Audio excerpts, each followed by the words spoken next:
What's up, everybody? Welcome to another episode of Flagrant 2, analysis by assholes, no easy buckets, water cooler commentary for your sports needs. I think we got to start out this episode with a moment of silence for the unicorn, the fallen unicorn. We spoke about it on the. Maybe we should get the video up. We spoke about it at the live show. Shout out to everybody who came to. Yeah, we're gonna give you a definite real shout out. Keep the assholes tight. Throw them up one time. Yes, sir.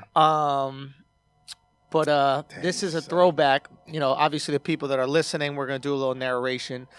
Only Knicks fans would say, let's do a moment of silence and then talk through it. Well, because it's an audio podcast. You can't do 5 seconds. It's a moment of silence. It's not for an the hour. video. I'm describing what's going on in the video. Before that, you were talking. Let's do a moment of silence. Alex said, do you want to play the fucking video? He made the video, so now I got to talk through it. I wanted to do a moment of silence. But I'm going to say, no, Alex, don't play your video? Yeah. No, Look at your face. That shit makes me laugh so much. I know. Kaz's face is so fucking funny.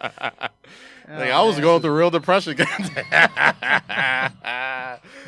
Akaash, man. Okay, so now we can officially do the moment of silence for the unicorn. Okay, that was enough. I think that was a bum-ass motherfucker getting your knee dislocated. Jesus What the fuck is wrong with Christ, you, man? Stop trying to dunk over Nigerians. Yeah, man. I mean, you know what? I'm sad, but not all the way sad. Here's my thing. People are coming back stronger than ever from torn ACLs now. Like, it's not like in the early 90s in the NBA when you tore your ACL, now it's like a career ender. Like, people are coming back from it. So I'm not too concerned. And I did kind of want to tank away the season when it seemed like the things were getting away from this kind of – I wouldn't like it like this, but, this is, the way it is. What are those shoes he's wearing? Those if I'm those look like Adidas sock shoes. Like they got no ankle support. I think those are the Procreates or something like that. Now they actually have a pair of these, not in this colorway, but I do have a pair of these. The ankle support's actually kind of fire. That's actually a good hoop shoe, and I don't really hoop in Adidas like that, but it's a nice shoe. Okay, well, but at the same time, it's as a Knicks fan, the worst case scenario has like kind of happened already. So it's just like, all right. Now we can look to the future. Now we can actually play the young guys. Now you can actually tank, and hopefully you land one of these studs that are in college or something like that, and then build for the future. Is it the best thing for Porzingis' development? No. Like, is it going to help him want to stay when his contract's ready? Probably not. I think it helps us with that. How so? Because he has to still prove himself. Yeah, it hurts his value a little. Exactly. His confidence is going to be a little shaky. Yes, of course, every team is going to throw something at him, but he can't walk around with the big swinging dick because he saw what happened to IT. IT had a big injury, and he's coming back. He looks like a shell of himself. I don't care if he put up 22 points as a Laker. He looks like a shell of himself. He's incredibly slow, and this is one of the guys that I really loved watching, but it's just not the same. So I think it helps us a little bit in terms of re-signing, maybe just with his personal confidence. But just to go back to, how devastating this was and the lasting effects of it, I don't think people realize how important a player, Porzingis is, not just for the team, but just for the franchise, for the city itself. Yeah. I don't know if you guys know this, but Loopy, blogger, just went to rehab, and not for... obviously an injury. I was about to say like legitimate. He's he's like posting about it. It's like I'm watching dead ass. Yeah, he's like I'm watching Intervention on Instagram Live. It's a very Jesus Christ! I thought you were kidding. No, dead ass. Holy fuck! Yeah, no, it's real. So we wish him the best. I hope he's all right, man. No, listen, he's got his demons, but he's been pretty vocal about it and open about it. So I hope we wish you the best, Loop. We love you over here, and I think you're gonna make a great recovery. Yeah, so that's just what it is. It's really sad. Who was the person that benefited from this the most? Tim Hardaway Jr. Tim Hardaway Jr. was dunked on in a way that was wildly embarrassing. It was like shockingly embarrassing. Yeah. And it was like a Monstars moment, like just nuts on the neck stretching over his head. Yeah. It is the Giannis poster. Yeah. Well, dude, it should be the Giannis poster. It was the most effortless jump over a person dunk I've ever seen in my life. Yeah. Like, it was shocking. It looked like he was playing hopscotch, or not hopscotch, frog game. Frogger or What's hurdles? that game where you jump over somebody? Is it Red Rover? Oh, fuck. I don't know the kid games. I'm 30. I don't know this shit no more. Before people played when they didn't have video games, they just jumped over each other, a bunch of idiots. Yeah. Anyway, and he did it in such an embarrassing, shocking way, and And the fucked up thing is Giannis was like, I didn't even see him there. Oh, Giannis didn't even know what happened. Tim Hardaway Jr. didn't. Tim Hardaway Jr. had the expression on his face like, whew, I didn't get dunked over. No, you got jumped over. You got cleared. You got cleared. He cleared you like a fucking hurdle. Exactly. You know the All-Star game when like they always have the assisted dunk and the guy will like get jumped over. Even in the dunk contest, the guy will have to duck a little bit to stay out of the way. This motherfucker was standing up and just got cleared. He was playing as good as defense as he can try to in that situation, and he's like, you know what? I'm just gonna clear your head right now. It was shocking. Anyway, we're not talking about that dunk because Porzingis, that's the teammate Porzingis is that Porzingis was willing to give up his ACL. Yeah. He was going to give up his knee and millions of dollars potentially to protect Tim Hardaway Jr. from potential harm. And he's from a country where individualism isn't really that important. That's true. Them socialists, man. The Latvians, bro. Shout out real to talk. 3-6 Latvia, man. Hope so here's my solution for this thing. I think that since Joakim Noah is getting paid, what is it, $23 million a year? Something crazy like that. I think we should be able to use him for parts. And I think anybody I think as long as you're part of the team, if you don't accept a buyout, we should be able to take your ACL. We should be able to take certain tendons from your body. You still got tendons that work. Yeah. I don't think he's had an ACL surgery. It's not like he's playing or using it. $23 million, bro, to sit down. You don't need no ACLs. You got a meniscus. Listen, if somebody gave me $23 million, like, here, we'll give you $23 million. Okay. But we got to take both your ACLs. Fam. I'm like, sit me down, put me to sleep, make it painless. That's all I'm saying. How much is a kidney going to black market? Bro. DeJuan Wagner had a fruitful NBA career with no ACLs. This is true. Not DeJuan Wagner. Who was it? The guy was it DeJuan Wagner? He used to play for the Spurs. You're talking power about forward. No, I know who you're talking about, but not DeJuan Wagner. Yeah, DeJuan Blair. DeJuan Blair. Yeah, that's right. There we go. So Blair knows the ACLs. I'm just saying that movie Hostel, where they were taking the motherfuckers' kidneys and livers and shit like that. Like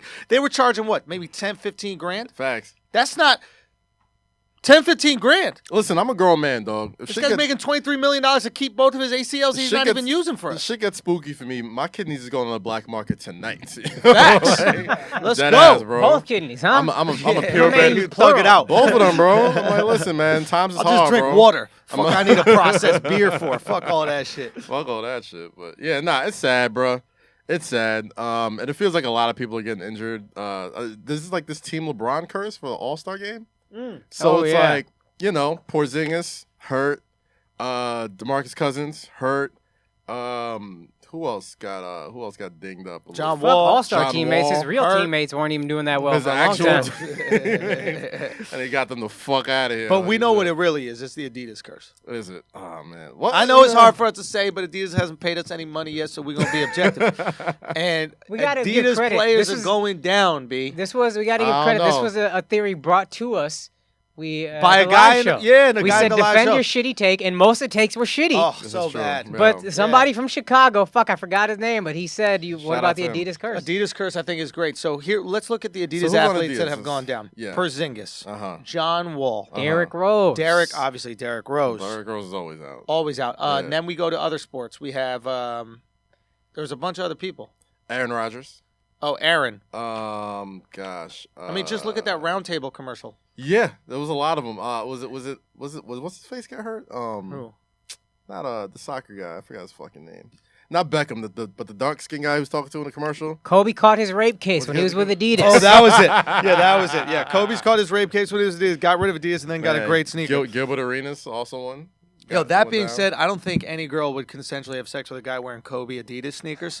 Like, that's how ugly those sneakers are. I had two pairs of space boots. Yo, horrible. I had two pairs of the ugliest shoes ever. I'm just saying, some Kobe 9s, the Nikes, you might get some pussy. But them mosquito shoes that he had on, fuck out of here, bro. I like the Crazy 8s. The first one that came out when he was a rookie. Nike or Adidas? Yeah. Nah, the Crazy 8s was fire, man. It's the space joints. The twos, the ones that look like Tic Tacs. They look like a futuristic police car. Yeah, that's them. Yeah, those are terrible. Look like Total Recall. I remember that. Maybe. Fair enough. It was terrible. But the Crazy 8s are fire, though. I did fuck with the Crazy 8s. I mean, no.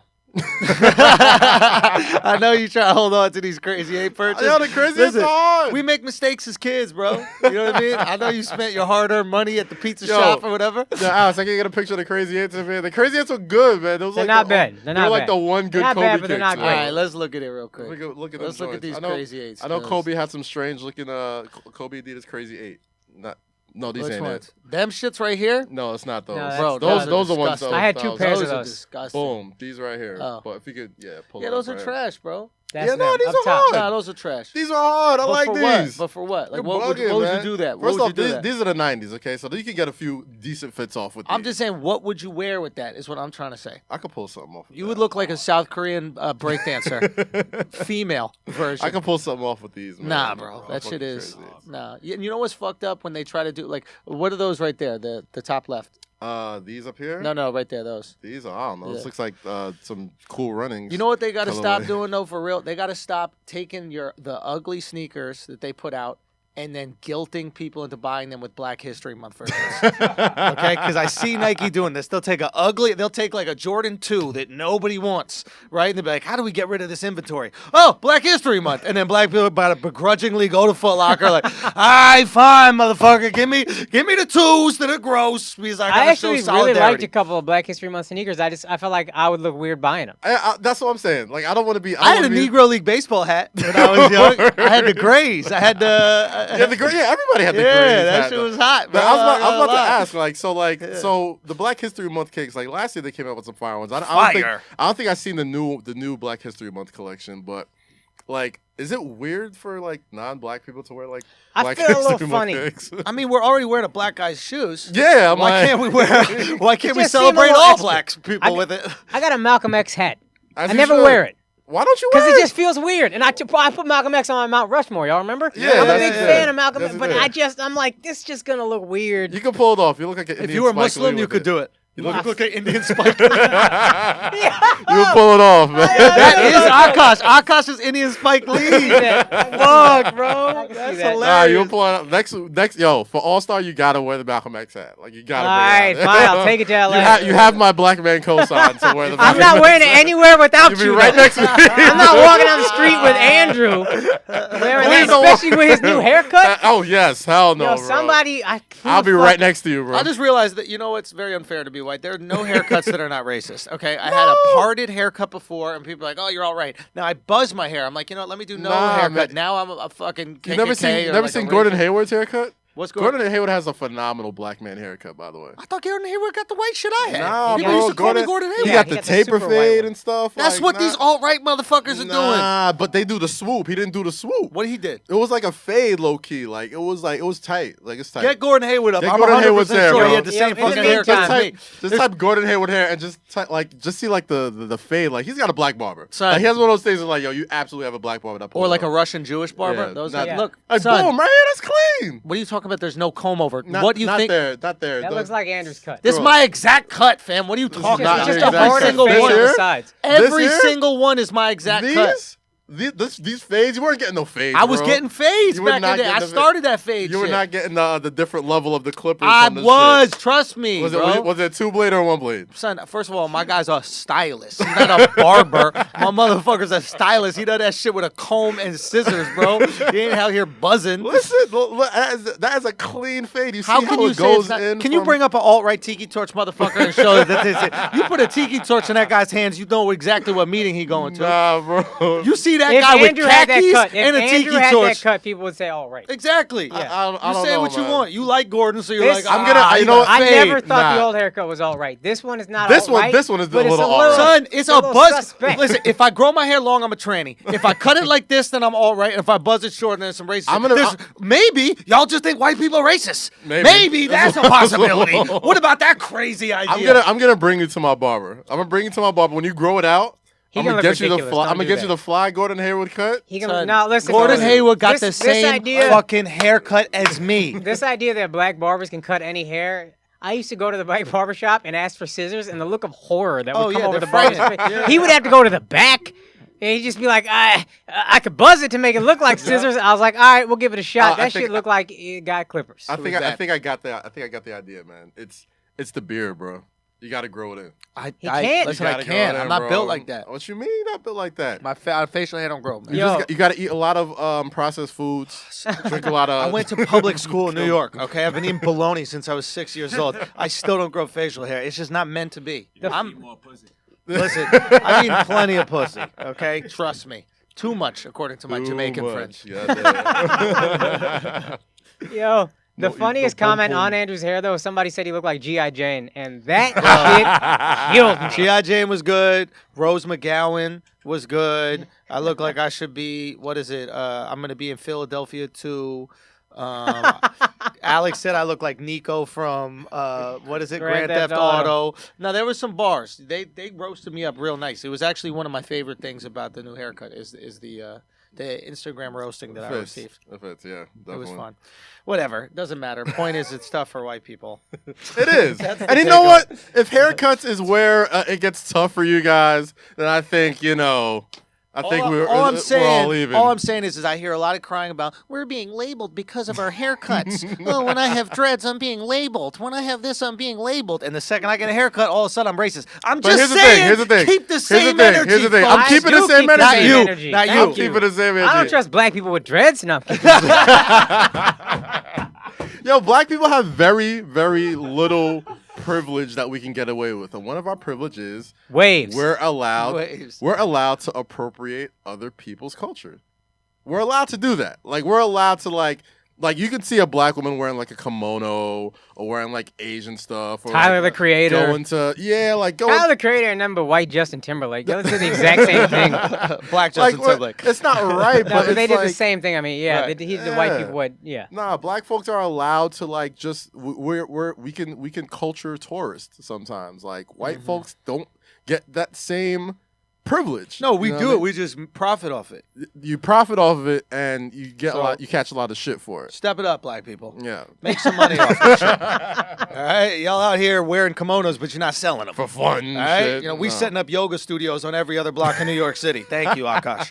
You got that. I appreciate that definitely. Okay, so let's talk about these Winter Olympics real quick while we're talking about. Oh my God. Listen, I'm on a good thing. I know you don't care. I haven't watched this. I haven't watched a fucking second. I know. So there's some interesting things about the Winter Olympics. One I'd like to start with. There was this big article about Kim Jong-un's sister. Yeah, I've read a little bit. His daughter, right? And everybody's making. She's the darling. She's the darling of the Winter Olympics. These fucking idiots over at CNN. Everybody's so interested in Kim Jong-un's sister, and is she the princess of the Winter Olympics? First of all, I just want to go. I want you to find this clip before I say anything about it. Find the clip of the North Korean team clapping in the crowd. I don't want to say anything until we have the clip up there, but there's a bunch of North Koreans, and they're all clapping in unison in the crowd. Okay, back to Kim Jong-un's sister. So Kim Jong-un's sister, and everybody's like, oh my God, it's amazing that she's there. She's such a darling. She's so polite. Some people are saying she's the Ivanka Trump of the Un family and all this shit. She's so charming, this, that, the other. Let me tell you why Kim Jong-un's sister is there. Okay. Because the rest of the world made a deal with North Korea, and they said, "Hey, North Korea, hold on, don't, no, it's not them, it's not them, it's girls in the audience." Yeah. And don't play it until you probably got to find it on Twitter. It might be on Twitter. Yeah. So they asked her, why is Kim Jong-un's sister there? Nobody's really asking why. I'm going to tell you why Kim Jong-un's sister is there. Okay, because North Korea wants to participate in the Olympics.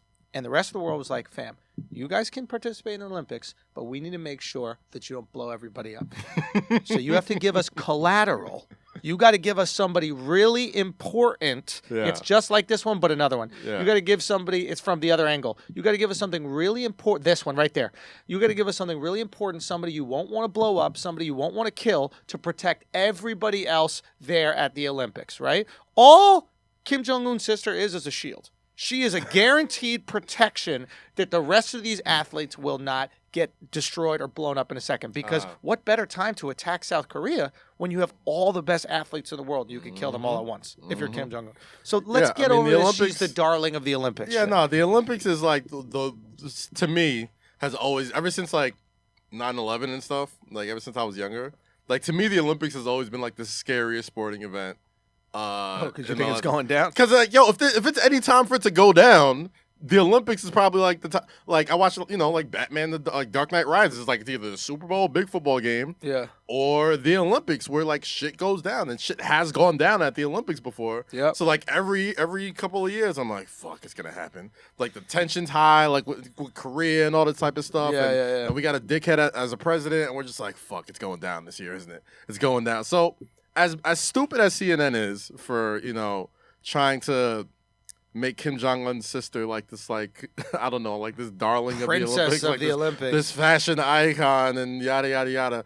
I appreciate her being front and center, but it still kind of makes me uneasy. It's something I really don't want to be right about. Yo, you want to know some real shit? What? We got no proof that's Kim Jong-un's sister. That could just be the next Asian bitch, and we're just like, yeah, kind of look like them. Oh, yeah, they're cool. I think they looked anything alike. That's what my first comment was. They don't look any fucking nothing thing alike. All right, let's talk about that Asians looking alike. Go to that clip, please, real quick. Alex put that picture of the girl, and like that really could have just been any Korean girl. I'm like, yeah, I guess that's any Asian girl. Let's go to this clip right here. Let's watch this clip right here. Now we're watching a clip of the North Korean team clapping in unison and doing this rocking clapping thing. I don't want anybody ever to say that Asian people don't look alike ever again. Look at this picture right now. Now, all white people could look exactly alike. All black people could look exactly alike. But when you sit all of us next to each other in the same fucking outfit, we start to have some resemblance. Yeah. These folks right here, it looks like I'm watching, what's that, Despicable Me? Minions. They look like I'm looking at Korean Minions. They're looking the exact, every girl got the exact same haircut. Baby hair's laid right. Look at that. Ooh, okay, get you some. They kind of killed that, though. I ain't going front. They had a little rhythm to it. That's the new freezer challenge. That's the new freezer challenge. Hey, yo, hit the quan. Somebody needs to put that shit right there to a... Nene and this. Yeah, all of it. Yeah. No, they had a little rhythm to them, man. I ain't going front. This is kind of entertaining. Yeah. Oh, she fucked up. She dead. Yeah, one of them this fucked bitch up. right here fucked the dance up. That bitch whole like family is dead. Bye, bitch. Look how fucking frightened she is clapping right now. She knows that's her last claps of freedom.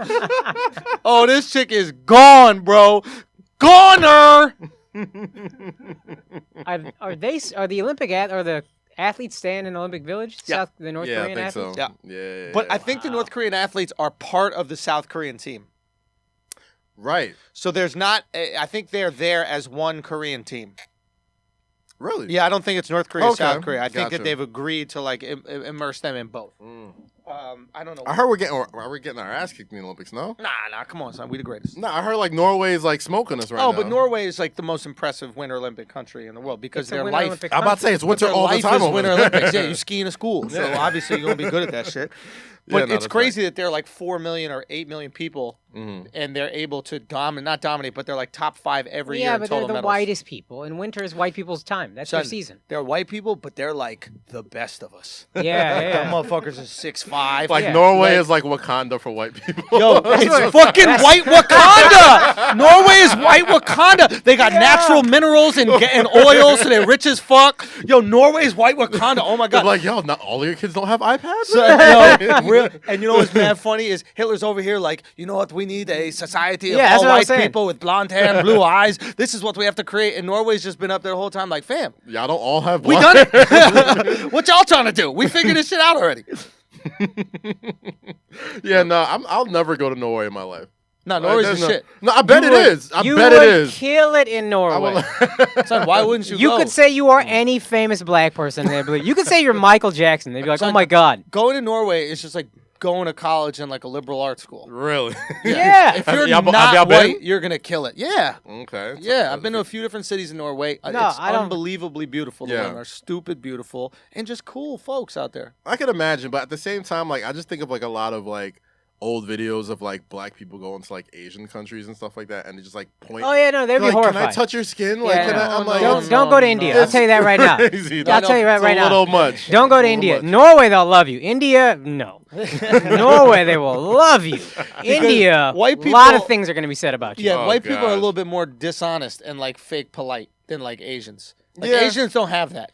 But Asians just will say what they see. Yeah. They'll be like, blackface. But that's the thing, though. That's the thing. In 2018, like, yo, but Alex, white keep people it real, just though. Go, nice beard. They're coming. No, but I like not for nothing, like, I like my racism with no filter. Like, then that's why go to the South. Go to Asia. No, I mean, like, you know, if I'm going somewhere, like, you know, as no filter, those people with my haircut. Like, don't pretend to be nice to me. It's like, if you pretend to be nice to me, and then I get like fucking some wild racist shit happen behind my back, I'll be just more disappointed in myself than in you. But at least if like someone comes up to me and is like, "Ooh, blackface, can I touch your skin? Can I touch your hair?" Like, you're not like.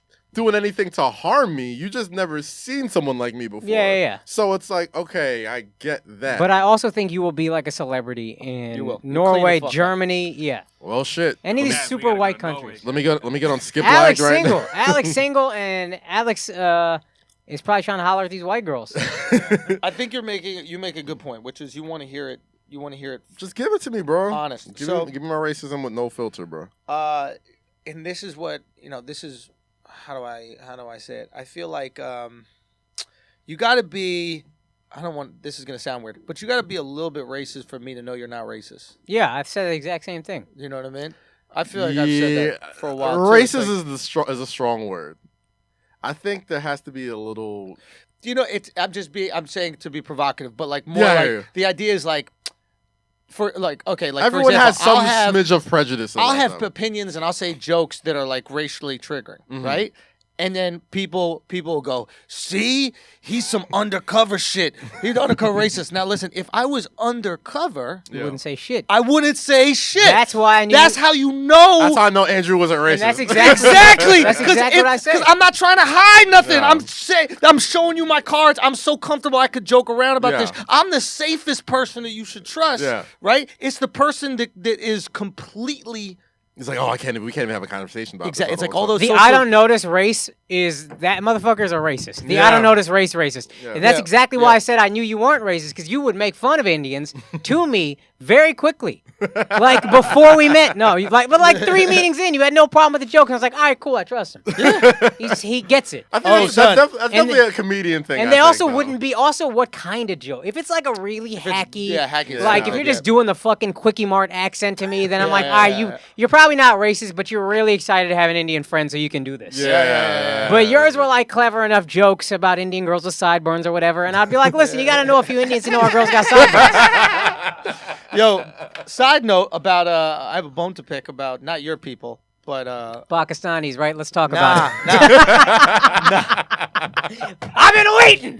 Here we go. Let's rev that engine up. I'm doing a show at New York Comedy Club. Shout out to New York Comedy Club. It was the Late Show, and there were like 20 Indians in the audience, all Sikhs, right? Maybe even more. Okay. That's an abnormal amount of Indians to be anywhere that's not like Indian.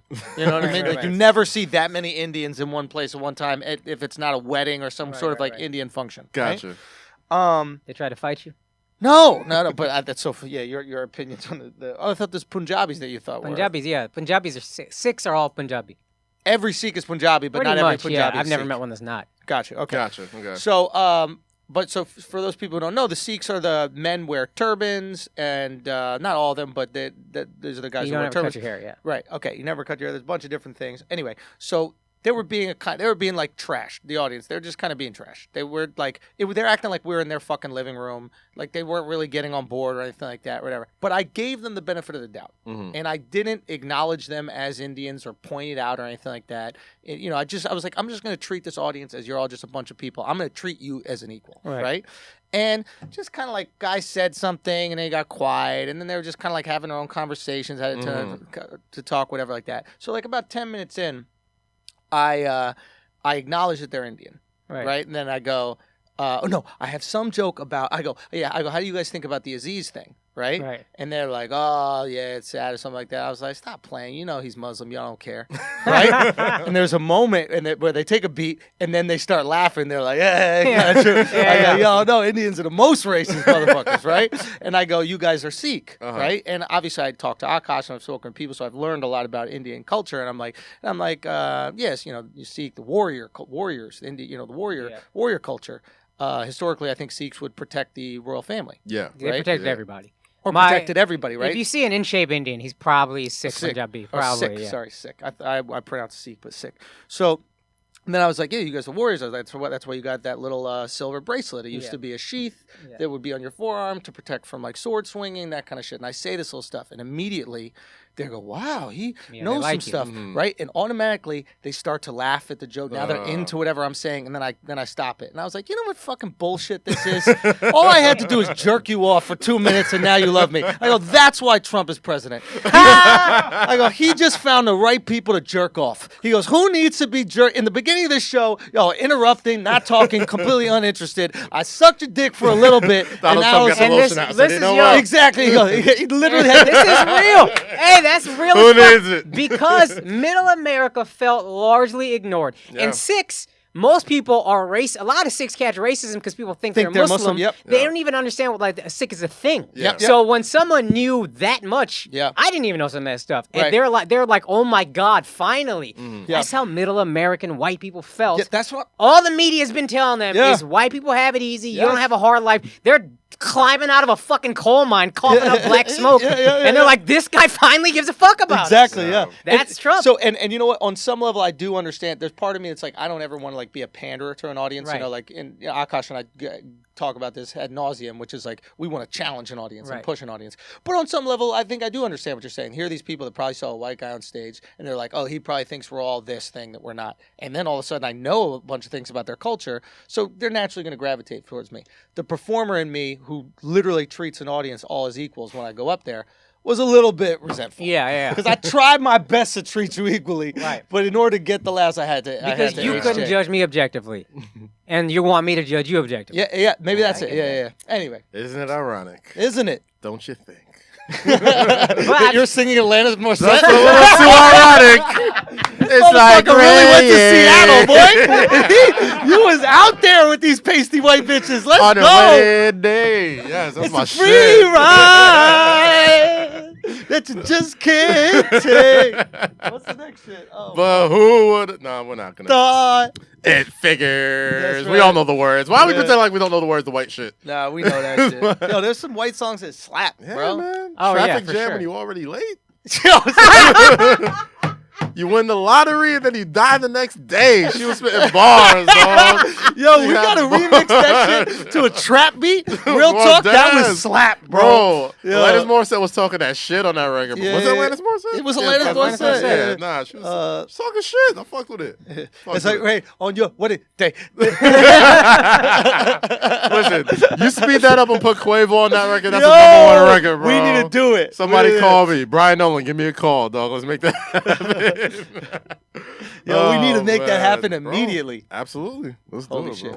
Anyway, last Winter Olympic shit. I got to shout out this loser named Chris Madzer. I think I'm pronouncing it right, but he won the silver medal.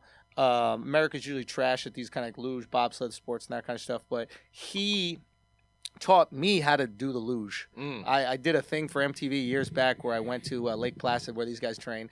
And for Guy Code. I think it was like an independent, maybe it was for Guy Code, but I thought it was an independent, just like random one-off thing, but like because they were doing something with the Olympics. But he taught me and how to do it, and he had never won anything like that. He wasn't even poised to win. I think the last Olympics he got like 13th or some shit like that. So he won silver, which is a big deal. And he was a really sweet guy, really fucking nice guy, and who dedicates their life to luge. You know what I mean? It's just such a random thing. Like in their training, they get to go down that thing like 5 times a day tops. Yeah. Like imagine you could take 5 jump shots a day, and you have to perfect. Got it. That's it. But isn't it kind of crazy? Like your whole life is dedicated to this thing that you can really spend minimal time doing. So it's. But that's like the entire Winter Olympics, though. Like the Winter Olympics is like the only sporting event where it's like every single sport. I'm just fascinated on how you got to the point where you're like, I want to do that. Like there's like you look at them like I look at professional gamers. Yeah. How the fuck did you do this? How did you get here? I was like, you know what? I could sweep really fast. I can sweep really fast. At least like if you're like no, like if you see in the Summer Olympics make all the sense in the world, right? Like you know what guy they do. Like you have a friend. Let's talk about this. You have a friend, right? Yeah. And you're hanging out one day, and you're like, you know, let's play tag. And you have that one kid who just outruns the fuck out of everybody. He's like, you know what? You should probably run for a living. That works out. Yeah. There's a basketball court, right? Basketball courts are fucking everywhere. Yeah. You give somebody a basketball, they just automatically just throw in the shit. The shit's water. It's like, you know what? You should probably work on that. Yeah. Like, At what point are you just like sitting in a bobsled? Yeah. And just like, you know what? This I is can me. go really fast on Yeah. this. You should perfect that. Like this. Okay. It doesn't happen in regular life. Here's the thing. We have this way of judging certain sports. Yes. Right? Like curling, for example. Curling's so stupid. What a dumb fucking sport. Every sport is stupid. Every sport is stupid. I'm going to take this bouncy ball, and then I'm going to throw it into a hole that's a little bit bigger, the But bouncy ball. I can understand the camaraderie that comes with the bouncy ball. Because the whole world plays this game. Sure. You go to America, you can make friends any day of the week playing this bouncy ball. Sure. Football, we can all talk about this. People will download podcasts about Sure. this. The curling podcast community is probably much Sure, smaller. but now you're not justifying the sport. Now you're justifying the interest in it. Sure, but I it's can like still a religion. understand getting into it. Right, but like it's like a religion. Like Scientology is no more absurd in terms of what they believe in than any other religion, right? All right, but No, with Scientology, meaning this. Like Okay. they're like aliens came down and gave us this religion or whatever it is, Yeah. right? Like that's no less for a non-believer. Yeah. That's no less believable than Jesus came down and died for us, like of and course walked on it is, water. but their religion is like 50 years ago. Like you can Google this guy. Like this guy was an actual person. So yours like, is more because you can't because Google? you can't. Because it's just like you can't prove our shit ain't you fake. can't prove There is more empirical evidence that this dude is doing it just to make money. Yeah. Facts. Is there? Yes. Yeah, empirical evidence. Whereas is before, there whereas more before, empirical we don't- evidence? The guy was that like a comic book writer or Scientology some shit, is right? a profitable endeavor than Christianity. No. Started to be a profit. Like it was created so that it could be a profitable endeavor. Was he like a comic book writer or some shit like that? L. Ron Science Hubbard? fiction. Science fiction Yeah, writer. Right. He's a science fiction writer. So we're all religious That's basically writers. what like the Bible is. Listen, like. everybody a little science fiction in a religious community. I'm not knocking religion. I think it's very important. I think that I think it's beautiful. As someone who's not religious, I'm not knocking it. I just put out a stand-up clip knocking atheists. That being said, there's a little science fiction in every single one of these. Okay. You know, Muhammad flew on a winged horse to slice the moon in half. Do you know what I mean? Like, you got to bend physics a little bit. A little bit. Do you know what I mean? Like, with Greek mythology too, it's like, it's basically like the story of Thor. You know what I mean? Which is like Also, Scientology makes you pay to learn more. Like every level, you what just they got. pass around at Christianity. That's an optional collection. it is plate. optional. It is So it's optional. There is optional no to get to the next level. There is no The Scientology. and this is the Catholic Church has done some shit where like you can pay to get your Hell sin, yeah. whatever. But that was hundreds of years ago, and they haven't done it since. And that was the time it's acknowledged as being corrupt. Yeah. Scientology, they're not acknowledging Jews it as make you corrupt pay? anytime recently. Jews The make you pay for temple, what? the temple makes you pay. You got to pay to go to go to what's it called, dinner, Hanukkah dinner, and all that kind of stuff. They're gonna buy tickets again, to that shit. different than pay to learn more about the religion. You can go read a Torah. You can read Okay. a Quran. You can read a Bible. So this is just a modern way of getting a little bit more money out of motherfuckers, but you're still guilting people into giving you money. But I understand your point. It's Right. a little bit more. My point is not knocking any one specific religion, right? And also my point is not knocking giving money, because I think donating money to something that really helps you and makes you feel we're just better is great. comparing what religion is to what sports is. Exactly. So these sports things. So Scientology, like curling is Scientology. Okay. The rest of the world is like, yo, this is some goofball shit. What the fuck is this? You know what I mean? It's like somebody throw a baseball in the bat, and I was like, "That's America, damn it!" Yeah, exactly. But there's no point. Like, all right, I'm gonna hit the ball, and then I'm gonna run counterclockwise around the bases. Why don't you run clockwise? Because that makes no sense at all. Stupid. Are you kidding me? Stupid. It's like if you go to a baseball field, it's like, you know what? I'm gonna swing the bat with my feet. They're gonna look at you like, "Fuck is wrong with you?" Like, this girl was telling me why a not? story. This girl was telling me a story about she grew up here in the city, and she had this Asian kid in her class, a Chinese kid in her class, and they were talking about Christmas, and she was her Asian friend was like, in China, a dragon delivers presents, and she was like 9 or 10 at that time, and she was like, that's ridiculous! A fucking dragon? Y'all are At least our crazy guy's out fat there. and white. Right? You know what I mean? But the idea that she could judge a dragon like it's any less reasonable Than a reindeer. And a fat guy. Right? Like, I'm just saying. Yeah, no, like that's the funny shit. It's like they're Right? Like it's like first all off- sports are stupid, but the only sports that make sense are fight sports. Yeah. Sports are supposed to mimic war. That's right? what I'm saying. Like at the end of the day, the only true sport is hand-to-hand combat. Bang. Hand-to-hand combat or running. That's the I don't only even two. think running is a sport. Yeah, dude. it's like, all right, That's the dumbest It's like, one. okay, like at the end of the day, if I always like to think about like the apocalypse, right? Yeah. Like when shit goes down, Yeah. who's gonna survive? Elon Musk. The strong, besides Elon motherfucker's Musk. 40-yard dash is horrible. His 40-yard dash is trash. 10.5 seconds. He put a fucking Tesla in space and shit. Exactly. Like, he's whipping a Tesla. He's good. Yeah. He's out of here. But if worse comes to worse, the people that will decide who lives and dies are the smartest, the fastest, and the strongest. Yeah. That's it. That is basically it. But running requires no smarts. That's the thing about running, why I don't really consider it that much of a sport, is that, like, animals do it way better. This is true. But But some people animals- can outrun animals. Animals can't fight. Yeah, they can. Nah, you can outsmart an animal. I've seen a kangaroo fuck people up. Yeah, but you can outsmart it. You could throw a little vegetable over there, and he's like, ooh, what's that? And then you punch that motherfucker in the back of the head and steal his baby. Isn't that her baby. pouch like I'm sticky? not even entertaining that sentence. Not. All I'm saying is, like I heard their pouches are real sticky too. Like I watch a lot of cartoons. son, you were so touching I their thought, like, dick, bro. Ain't their pouch, bro. You were touching a wet kangaroo pussy. You know what I mean? Shit was slapping. You though. just beat off. Shit was wet though. All I'm saying- as long as I got it wet. That's all I give a fuck about. God damn it. That's guess- what I guess- kangaroo pussy tonight. So I posted this as a question of the day, but I think there is something to it. Like, so curling is just housework, right? It's just sweeping and polishing the floor, right? How the fuck is Mexico and the Philippines not winning gold medal at this shit every year? Because it's not icy.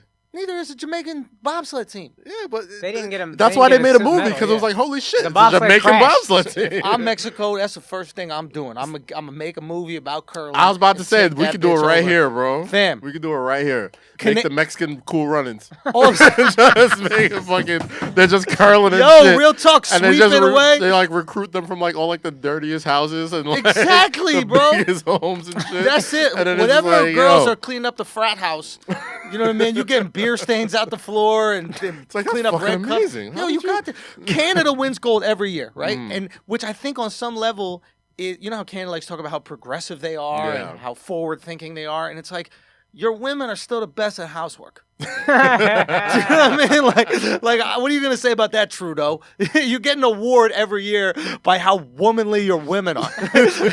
So wait, like We're Canada's so like equal. No, you're not. Clean Maybe the house. it's because they don't do housework, and it's genetically there's so much sweeping inside of This is them that true. they have to let out. This is It's all true. pent up. This is their It's all one. pent True, up. yo. Then they get out there and they're just It's like a naturally good, like an angry kid is naturally good at boxing. Like they put Tyson in the ring, and it's like, oh, he's natural at this. Like, yeah, I've been angry. These bitches been dying to sweep. These you know- Canadian but you know lawyers. what it is? They got You put a broom in these bitches' hands, they're just ready to polish that floor up lovely.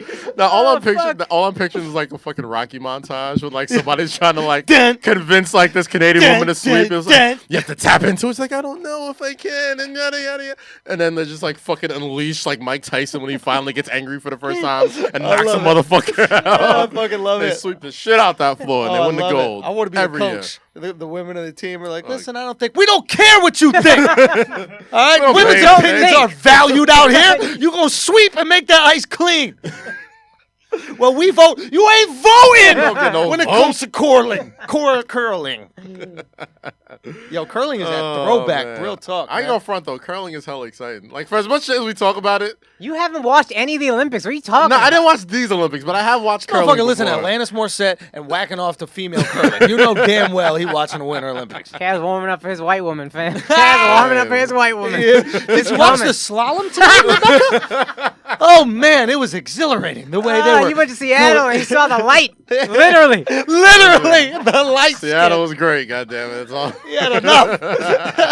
Just Had enough. wait till we get you on Asian shorties. Son. You're gonna be lit. You're gonna be lit. You're gonna have gongs in the house and all that. Oh God, we really turning Kaz, bro. Yeah, fuck it. You Yeah. need a Duce-Palooza to switch you back. Oh man, shit! I have not looked more forward to a Duce-Palooza in my life than I am to this one. This Yo, Saturday. watch it 2 months. It's Bellini Palooza. Oh my god! What's that other Mimosa Palooza? Palooza and shit. What's some more white Fucking- drinks? Oh gosh, what Shirley Temple? Wines. Palooza? Cosmo Palooza. Brunch. It's going to be done at brunch. It is brunch already. This is a motherfucker brunch. slowly It is getting brunch, there. bro. It's a It's a brunch daytime nighttime party, man. Like, yo, that's the time to do it. Bro, white bitches are going to mob that shit in L.A. Watch out, bro. Listen, we've been to L.A. a couple times, and this is probably going to be the biggest one we've ever thrown in L.A. So I expect lots of white women. I expect lots of. You should hire some Canadian bitches to clean that shit up. When it's gonna be a lot. It's gonna be a lot of groupies, man. Like it's like the Hennypalooza is usually. Yo, Alex really perked up when he said that shit. Alex low key said, "Ugh." Man, put your dick away. Son. The motherfucker out here jerking off to. Take it easy, Alex. Take it easy. But nah, yeah, like it's you know. Our parties usually bring out our fan base, you know what I mean? And I think this one's going to be a lot, it's going to be like times 10, on top of it being on All-Star Weekend, on top of it being our first time with Rock Nation, and the first time in, well, not first time in Is this first LA, time you're single with a Palooza? Wanted to ask. Oh, first time in Palooza? Single? Hell no. Oh, so you've been single with Palooza? Yeah, like I've enjoyed many Paloozas as a single man, and they are very fun. Yes. Y'all should call that Me Too Palooza. Trust me, no, you know what's funny? You know what's funny? No, shout out to the Reed. Shout out to Crystals and Kid Fury. They shouted out. The last black woman Kaz is ever going to speak to. Yo, that might be the conversation that breaks him, huh? What y'all need to do as black men is stop squeezing that say into these white girls' mouths. But she's been to Hennypalooza, and she's like, you know what, Carolyn? They're very respectful. She went to a Duce Palooza and said, "Fuck it, I'm into bitches. I'm done with these dudes. I had enough." Fuckers is out here with super soakers. It's a safe space, is all I'm saying. It's a safe space. Whether you're gay, straight, woman, man, everybody is a good time. Getting whiter by the minute. Fuck. We're talking about safe spaces. Fucking tolerance. We don't do that shit if you date a minority woman, Kaz. Fuck out of here. My girl don't want to hear that shit. Safe space. I love it. Yo, I love white Kaz, bro. That's my white Kaz. White Kaz is coming, dog. Gentrified Kaz out here. Slowly but surely. So white he live in Harlem.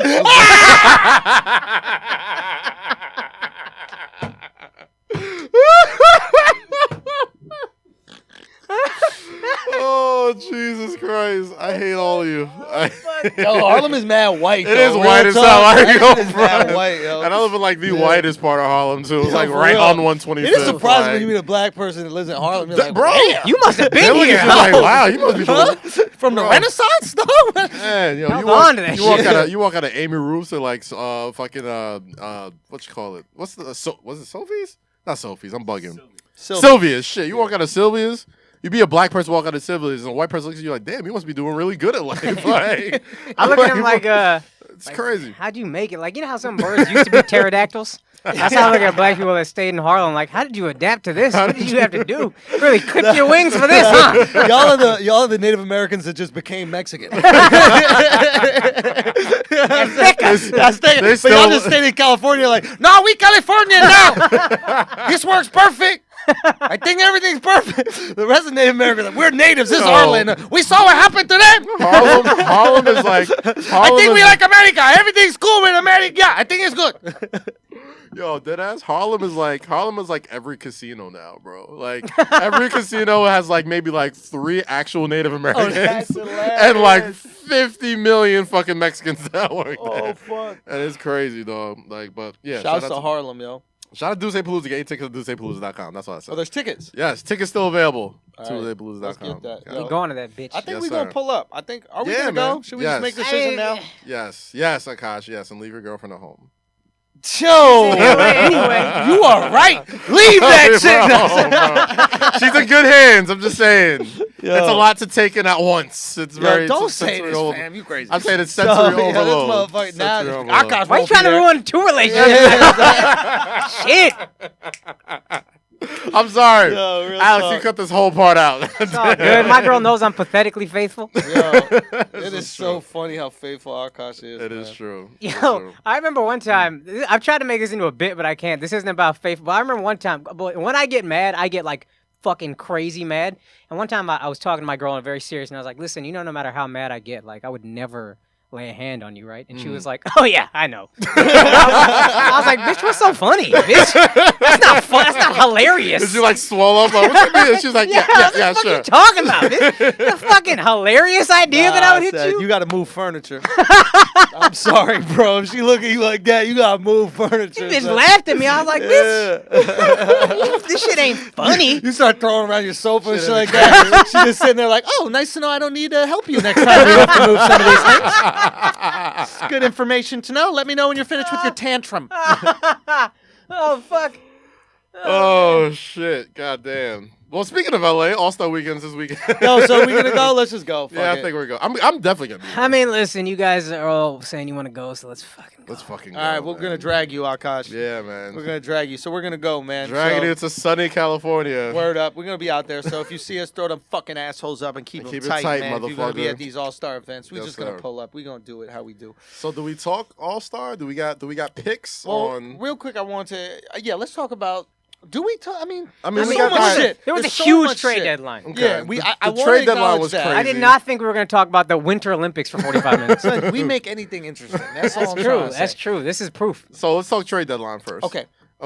The Cavs. Yeah. LeBron went full Trump on everybody and fired the whole fucking. We're draining the swamp. Like, you're fired. You're He fired. drained the swamp, fam. Here's the thing. There's certain times where there's pieces that are talented but just don't fit right. And the whole thing we've always said on the show with this Cavs team is like they're all good pieces. And we're all saying if they fit, if they gel, if Isaiah is healthy, if such and such Derrick Rose or Jay Crowder and all these people. You sound like me in every breakup. Shit. Listen, there's a lot of good pieces here. There's a lot of good pieces. But they just don't fit together, and that's okay. Yeah. So You'll find someone you fit with. the meme came to life. Like there's always those The memes chemistry's of, just not there right now. It's not there. So from what I can gather off the top of my head, correct me if I'm wrong. Yeah. They got rid of Dwayne Wade, Derrick Rose, Jay Crowder, Channing Frye, Iman Shumpert, and God, I think that's it. I want to say that's it.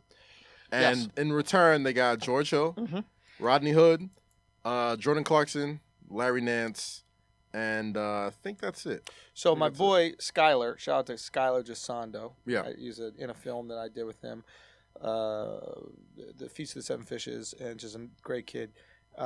He had a funny take about this. He goes, "You realize Kyrie was traded for Jordan Clarkson and Larry Nance?" I literally that's what I just wrote down. This is the trade. True. This is the trade. Overall, Kyrie Irving and the Cleveland #1 pick for Rodney Hood, Jordan Clarkson, George Hill, Larry Nance Jr., Brooklyn's #1. But not even. Crowder got picked for Hood, right? Yeah, I think the literal, I think it was IT went to LA just for Clarkson. IT and a pick went to LA for Clarkson and Nance. Yeah, so I but think then- that's specific. Well, Crowder, because Crowder was a part of that trade also. And Crowder got traded for Rodney Hood. Yeah, Crowder went to Utah. And that's something... But that Utah and is George separate. Hill, I think. But it was that's Crowder was the separate. main piece of that. So Crowder, who you got from Boston, Yeah. Crowder went to Cleveland, and then that same piece from that trade went to Utah. Right. It's just interesting that, So 1 for 1. If we're talking just 1 for 1 in terms of Kyrie, Kyrie and IT, yeah. isn't that crazy? You got That's value, You got though. you got Larry Nance and Jordan Clarkson in return for trading Kyrie. So the overall trade... Convoluted, but that's literally how it ended up happening. Danny Ainge is a master, bro. This guy is incredible. So here's what I was going to say to that. Now that's overall the trade was Kyrie in the #1, or their #1 for Hill, Hood, Clarkson, Nance, and Brooklyn's #1. Yeah. Brooklyn's #1 could change this entire trade. We can't. Right now, this looks like a bad fucking trade. Yeah. For like 4 quarters for $1, if those are quarters. Yeah. But I think the only lesson we know for sure is do not fucking trade with Boston. No, they will win the trade. Not only they because will win the trade. Not only because Danny Ainge is a mastermind, but whatever you get in return isn't going to look as good without Brad Stevens. Facts. Yeah, That is Brad facts. Stevens is the king of. We said it last week. He's the king of accentuating the positive and hiding your negatives. Yeah. So every player, Avery Bradley, another player who hasn't looked that Yep. good He's the since Steve left. Nash of coaching. Yes. Yeah. Yes. He will make whatever you do good look great. Yeah. I mean, he didn't necessarily look like it yesterday with the new team, whatever. But, it's first time playing the Cavs, scouts, they didn't really get to really. Brad will find a way to be effective against this new Cavs team. team. Yeah, I'm not one of those people that are like super on the Cavs bandwagon already just because they smashed the Celtics yesterday or whatever. But I think Brad will be better. Yeah. I still do think they're going to go to the finals. I've always said it's LeBron or bust every year in the East Conference Finals. Right. But, I think it's very overblown. You know what I'm saying? There's no tape on this team. You know what I mean? Like, it was best case scenario. They all looked great. They blew the Celtics out the water. There'll be tape on people the next time they play each other. By the time they see each other in the East Conference Finals. Though, to that point, if the Cavs got blown out, there would have been you got blown out and there's no tape on these guys. It would have been, of course, these are 4 new pieces, whatever it is. Sure. Of course they're going to get blown out. Mm-hmm. So I don't often see teams make this many roster moves ever, but if they do, they don't just blow out the next team who's a good team. So I don't see this many roster moves happen, and it speaks to the greatness of LeBron James. Let's get into that real quick about this, about like people finding their roles within a team. There's only so many offenses that they run in the NBA. Yeah. It's really not that complicated. It's not like NFL where you could have an offense that is so complex it could take years for you to figure out all the different foils and shit like that. It's really screen up top, you go to the corner, one pass, another pass, boom. Yeah. I mean, it's not that difficult. It's easy, but LeBron makes it not that difficult. No, fair enough. All I'm saying is you're like, how could they just go there within one game and understand how to play in the system? Because they've been playing on these types of offenses for years. They just go, hey, we're running this. Oh, yeah, I ran that over in San Antonio. Oh, I ran that here. Now, that being said, what LeBron did get, twofold. One, he got players that fit within the system that he likes. He just wants guys who will hit an open three. Just don't brick the fucking And he got three. defenders. Play some defense, Now, we don't know how good they're going to... I don't think George Hill's the greatest defender, but he's not bad. They look pretty good yesterday. George Hill's good, sorry. Rodney Hood's not the best defender. Rodney Hood and Jordan Clarkson are not the greatest defenders, but they're not bad. I like Larry Nance. But Larry Nance can just get, just bounce around. Yeah. It'll be fine. But what he got more, which I think is more important than anything, is LeBron needs people who adore him. Yeah. He needs younger players who look at him googly-eyed and go wherever the fuck he says to go, don't complain, who do exactly what Jordan Clarkson said in the interview, which is are Robins to his Batman. George Hill. Was it George Hill or Clarkson? George Hill said that. George Hill, yeah. So George Hill said that. Yeah, sorry. And IT and possibly Jay came in, and they might have had some ego about how things work, what's going on, I need my touches, etc. And we don't need that over here. We need you to listen to the greatest basketball player who maybe has ever played the game, definitely top 2, and we need you to go to the place where he tells you to go, and he will take you to the promised land because he's gone there every single year for the past, what is it now?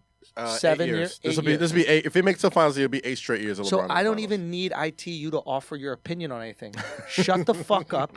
Go where he says to go. Isaiah was all up in the press conference talking about, when we get down on each other, we just separate. And it's like, bro, you just got here. No, that's exactly what you're doing right now.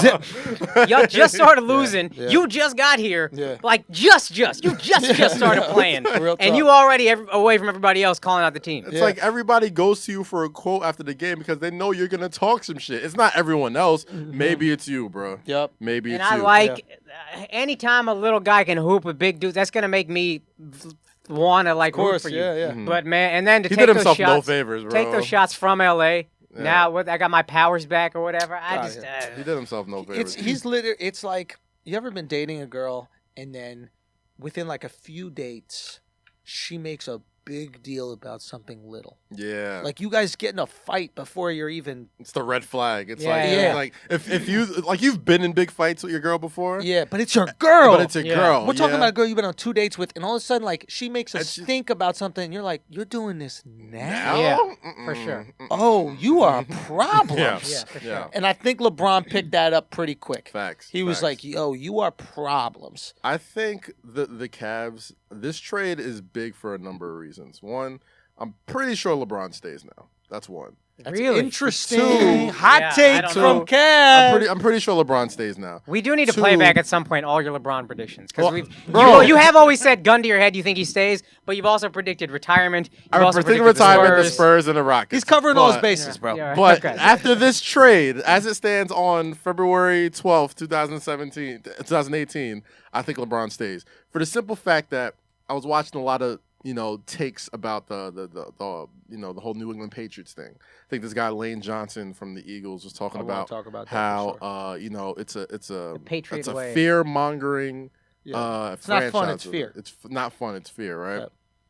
And Teddy Bruschi was on SportsCenter today, and he said something along the lines of, "You got to understand, a lot of these kids that Tom Brady plays with grew up with Tom Brady posters on their wall."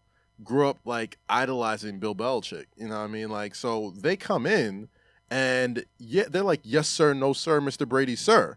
You know what I'm saying? And I think, and I could be spitballing, I think this is the type of control that they're now fully and openly giving to LeBron James.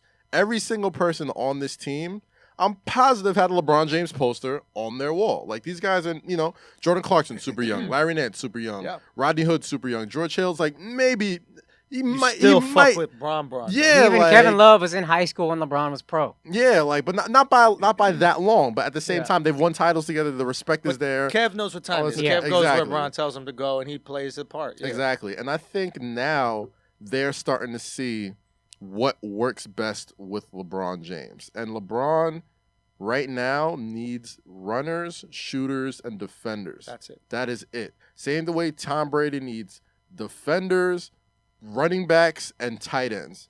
That's all he needs. That's what he needs big targets. He needs all that shit. LeBron needs people that will hit his open shots, play some defense for him, and just run with him. You know what I'm saying? He will get you a ball. He will get you a pass. He will get it back, whatever. Just hit the open shot. So just hit the open shot. So I think LeBron's getting on his Brady shit now. Well, this is an interesting thought to that point. Since the decision, 2011, we have been saying, maybe even longer, but since then for sure, we've been saying the way to build a championship team is to just stack the fuck out of your roster. Mm-hmm. Well, I don't think they win the championship. I still think it's the Warriors. But what if with LeBron, it's not stack the fuck out of the roster, it's stack the fuck out of players that complement the greatest. Yeah. The second greatest player ever. Yes. I mean, it's the best they can do. You know what I'm saying? And I think it's better than maybe even, it's not better than having Kyrie, but it's like, it's a team that fits better with LeBron. Yeah, I mean, think about it. Like, Kyrie, I think this whole situation has given me a ton of respect for Kyrie. Yeah. Yeah. Because Kyrie fit himself into the LeBron system. Yeah. And he took that ego check and said, hey, I want to go to the promised land. I want to win that ring. So I'm not going to do whatever the fuck I want on the floor. I'm going to do whatever LeBron wants me to do on the floor. And I think that eventually got to him. Mm-hmm. I think it was... Especially since, to Kyrie's point, he felt like he was there first. Not there first, but at the same time, like, he had just signed a big contract right before LeBron got back. But look, Native Americans were there before the Pilgrims, and we know what happened. So you can't stop manifest destiny. Exactly. Yeah, LeBron James is gun, germs, and steel. Yeah, that motherfucker.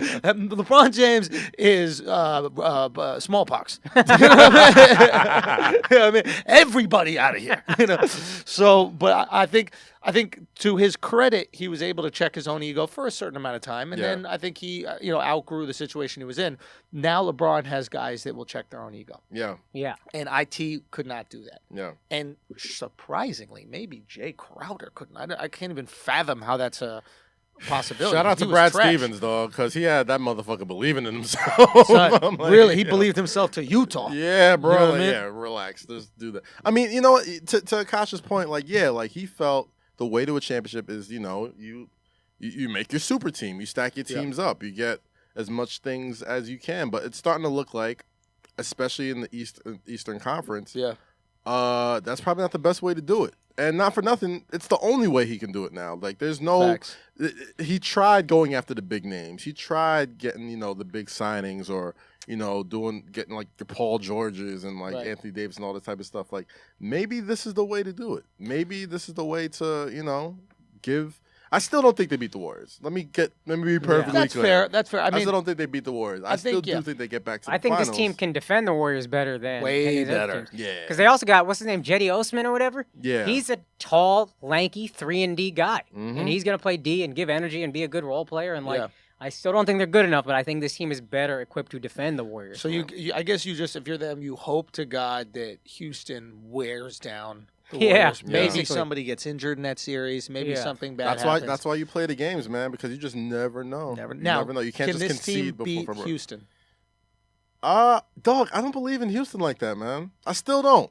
They're fun to watch. They're Phoenix Suns, man. It's regular season ball. It is a They're the textbook. Western Conference Raptors to me. Yeah. Ooh. Yeah. Great during the regular season, but come playoff times, it ain't happening. I'm not saying it ain't happening. I'm just saying I need to see it. The Raptors look different this year a little bit, but I'm not hopping on board until I see it. Here's the thing with the Raptors.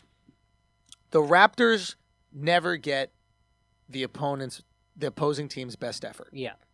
Because no matter what seed they are, that could be the first seed, that could be the seventh seed, people don't take them seriously. Right. The Warriors get every team's best effort. Yeah. Now, what happens when you get every team's best effort, it's like maxing out when you're in a gym. Yeah. Right? Every time they go to play, they're getting 100% maximum effort. So you know what they're prepared for? Mm-hmm. Playoffs when you're getting 100% maximum effort. Right. Now, the Raptors, it just so happens they're not getting that maximum effort because they're not taking it seriously. Nobody's season is made by beating the Raptors. Exactly. So what happens is they go into the playoffs, and now they're getting max effort. Yeah. And now games mean a lot. Now games are televised. Now everybody's watching, and games slow down. And it's like, whoa, we haven't experienced this kind of pressure. Mm-hmm. What do we do when we get this pressure? Mm-hmm. Golden State Warriors like, whoa, the same pressure that we had in February? All right, yeah, we got this. The Warriors are begging for it to be June. Yeah, they're tired. They're bored of this shit. They've done this shit for 3-4 years straight, playing from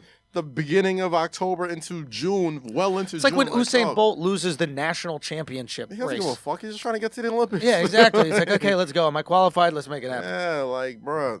And that's the thing, man. That's why I really don't believe in the Houston Rockets, man. I don't believe in the style of basketball they play. Because, yes, they do score a lot, and so do the Golden State Warriors. But at the end of the day, the Golden State Warriors can slow the game down and play defense and do what they don't have.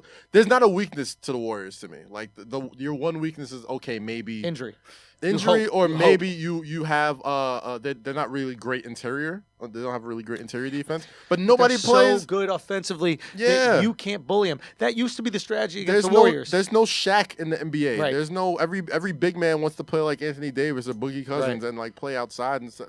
There's no person I can just throw the ball to and okay, that's an automatic bucket. Well, that's what the Spurs tried to do to them. The Spurs tried to go big, and a couple teams have tried to do this against them. Right? They've tried to put two big guys, 2 5s down there, and then just bully them on the boards. Yeah. Get second chance opportunities. But the problem is these bigs can't chase that ball movement. No, they can't. So now they get shot out. You got Stephen Curry, the greatest shooter of all time, getting wide open threes. Because Kevin Durant getting wide open threes. Because you're trading 2 for 3. Yeah. Right? Yeah. So it would, if there was no 3-point shot, that would work. That strategy would work. Yeah. Right? Because you'd be trading 2 for 2, and now you're getting put back layups. It would work. Yeah. Now you're getting put back layups instead of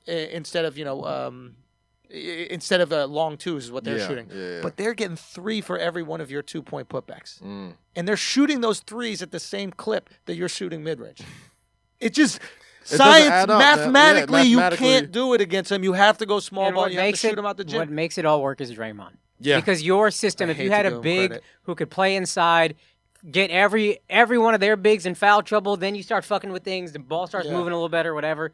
That might be different, but Draymond can defend. I always tell people Draymond Green's going to be the first glue guy in the Hall of Fame. He's going to be the first glue guy to go. He's going to have multiple rings. He's got defensive player of the year, all this type of shit. He's the ultimate dude that makes that thing go. No, he's a great passer. Yeah. He's a great passer, handles the ball well. But I think that the point that Akaash makes, which is most important, is he enables small ball. Yeah. Nobody else enables small. Maybe LeBron. Yeah. Maybe if LeBron played the 5 and guarded. But honestly, I think Draymond might be a better one-on-one defender than LeBron chooses to be. I mean, yeah, LeBron probably has a lot more to he has a lot more he's responsible for. You know, fair enough. But I'm just saying, it's like Draymond could exhaust himself. Exactly. Draymond could exhaust himself on defense, have 9, 8, and 12, and that's a great game for him. LeBron has 9, 8, and 12, and they get punched by 30. Yeah, facts. But Trade deadline was fun. What else happened, man? I think we should acknowledge what happened with Wade, right? I think that obviously, do you think Gabby Union is happy or sad? I think she's extremely. I can't imagine a universe in which she's sad. Well, think about it. She loves eating ass, and it's a lot hotter in Miami, so that's going to be a lot sweatier ass. That's true. You know what a lot of swamp booty. Man, you're dealing with a lot of swamp booty. What is it? Truffle butter. Truffle. You know what I mean? You're going to deal with a lot more truffle butter out there in Miami than you were in Cleveland. You got a nice, cold, crisp butthole. Oh, Jesus Christ. You know, Dwayne Wade's coming back from a game where he plays 7 minutes. That shit didn't even sweat. You know, now he's in Miami. He's soaking when he comes back. So, I heard somebody. I thought you were switching. No, I was about to switch it actually. So somebody on Instagram DM'd me about this Wade trade. Okay. So apparently Dwayne Wade got traded for a Cleveland Cavaliers pick in I think 2024 or some shit like that. And they said there's a strong possibility that is the year that LeBron James Jr. would be eligible to enter the NBA draft. It would be right after his freshman year in college. Okay. What are the odds that Dwayne Wade gets traded for LeBron James' son? And is that a compliment? So Miami traded Cleveland a pick? Wow. Yeah, like the Cleveland pick that was traded. That they received. That Cleveland received from Miami in compensation for Wade. Was I think 2024 or 2022. Second round pick, first round pick? I think it's a first round pick. I think it's a second round pick. But that would be the year that LeBron James Jr. would be eligible. Crazy situation. Crazy tinfoil hat theory, possibly. Crazy. I mean, that is definitely a Twitter theory. Yeah. Like, and I'm good for a Twitter theory. Oh, no, I think it's what I think that we need to first acknowledge is this was a gift to Dwayne Wade. Yeah. Right? Yeah. This is LeBron going, I brought you here. Shit ain't work out. You and I both know it. Where you want to go. Apparently, they came to LeBron before the trade and said, like, this is what we're thinking about doing. The final decision is Wade's. How do you feel about it? And he was like, that's cool. If Wade is cool with it, and he goes, bet. So Kobe Altman did this and ran it by LeBron. And, I think it was wasn't working. Dwayne, you want to go back home? You can go back home. There's very few. And why would he go? Because he likes the system there. He gets more touches. It's home. For one, the Heat aren't a bad team this year. They're in the hunt. They're in the hunt right now. And for two, there's not a lot of elder statesmen left in the NBA. You know what I'm saying? Like Wade, I guess, is an elder statesman right now. You got your Dirks, you got your Vince Carters, you got your. I don't know who else. You got your LeBrons. You got your LeBrons. Crazy enough. Wade is what, 3 years older than LeBron? Yeah, he's 3 years old. He's 36, so like he's up there. Like this is his last stop, and I think that they're just doing right by him, like by the basketball gods. It's like you send Wade back to Miami. Like, he's supposed to retire as a member of the Miami. Well, apparently he was also one of the guys fucking up the chemistry, and so that's why they want to get him out of here. But they still ran it by LeBron. Wait, really? We don't want LeBron to be upset about this. We're shipping out his boy. So we ran it by LeBron and say, look, we're only going to do this if Dwayne Wade is cool with it. I read this on Hoops Hype. I don't know how reliable it is. I did hear the same. Give me so the theory is Dwayne Wade is one of the IT type guys, just kind of sucking the energy out of the room, being critical, being whatever, and they wanted to get rid of him, but they needed LeBron to be okay with it, so they came to LeBron and said... Wade was complaining in the locker room? I would see him being very... I wouldn't doubt it, not for nothing. Like, I would not doubt it. He seems like... You got to think about it like this, man. When you have teams and chemistry is an issue, a lot of the times you have to take out those people who have preconceived notions of how things should be. Yeah. You know what I'm saying? One notion, and the notion is LeBron. Yeah, exactly. Yeah. And even though that is LeBron's boy and they did win together in Miami, at the same time, if you want to establish a culture, you get youth in there. You get people who have no idea what it's like to play in the finals, playoffs.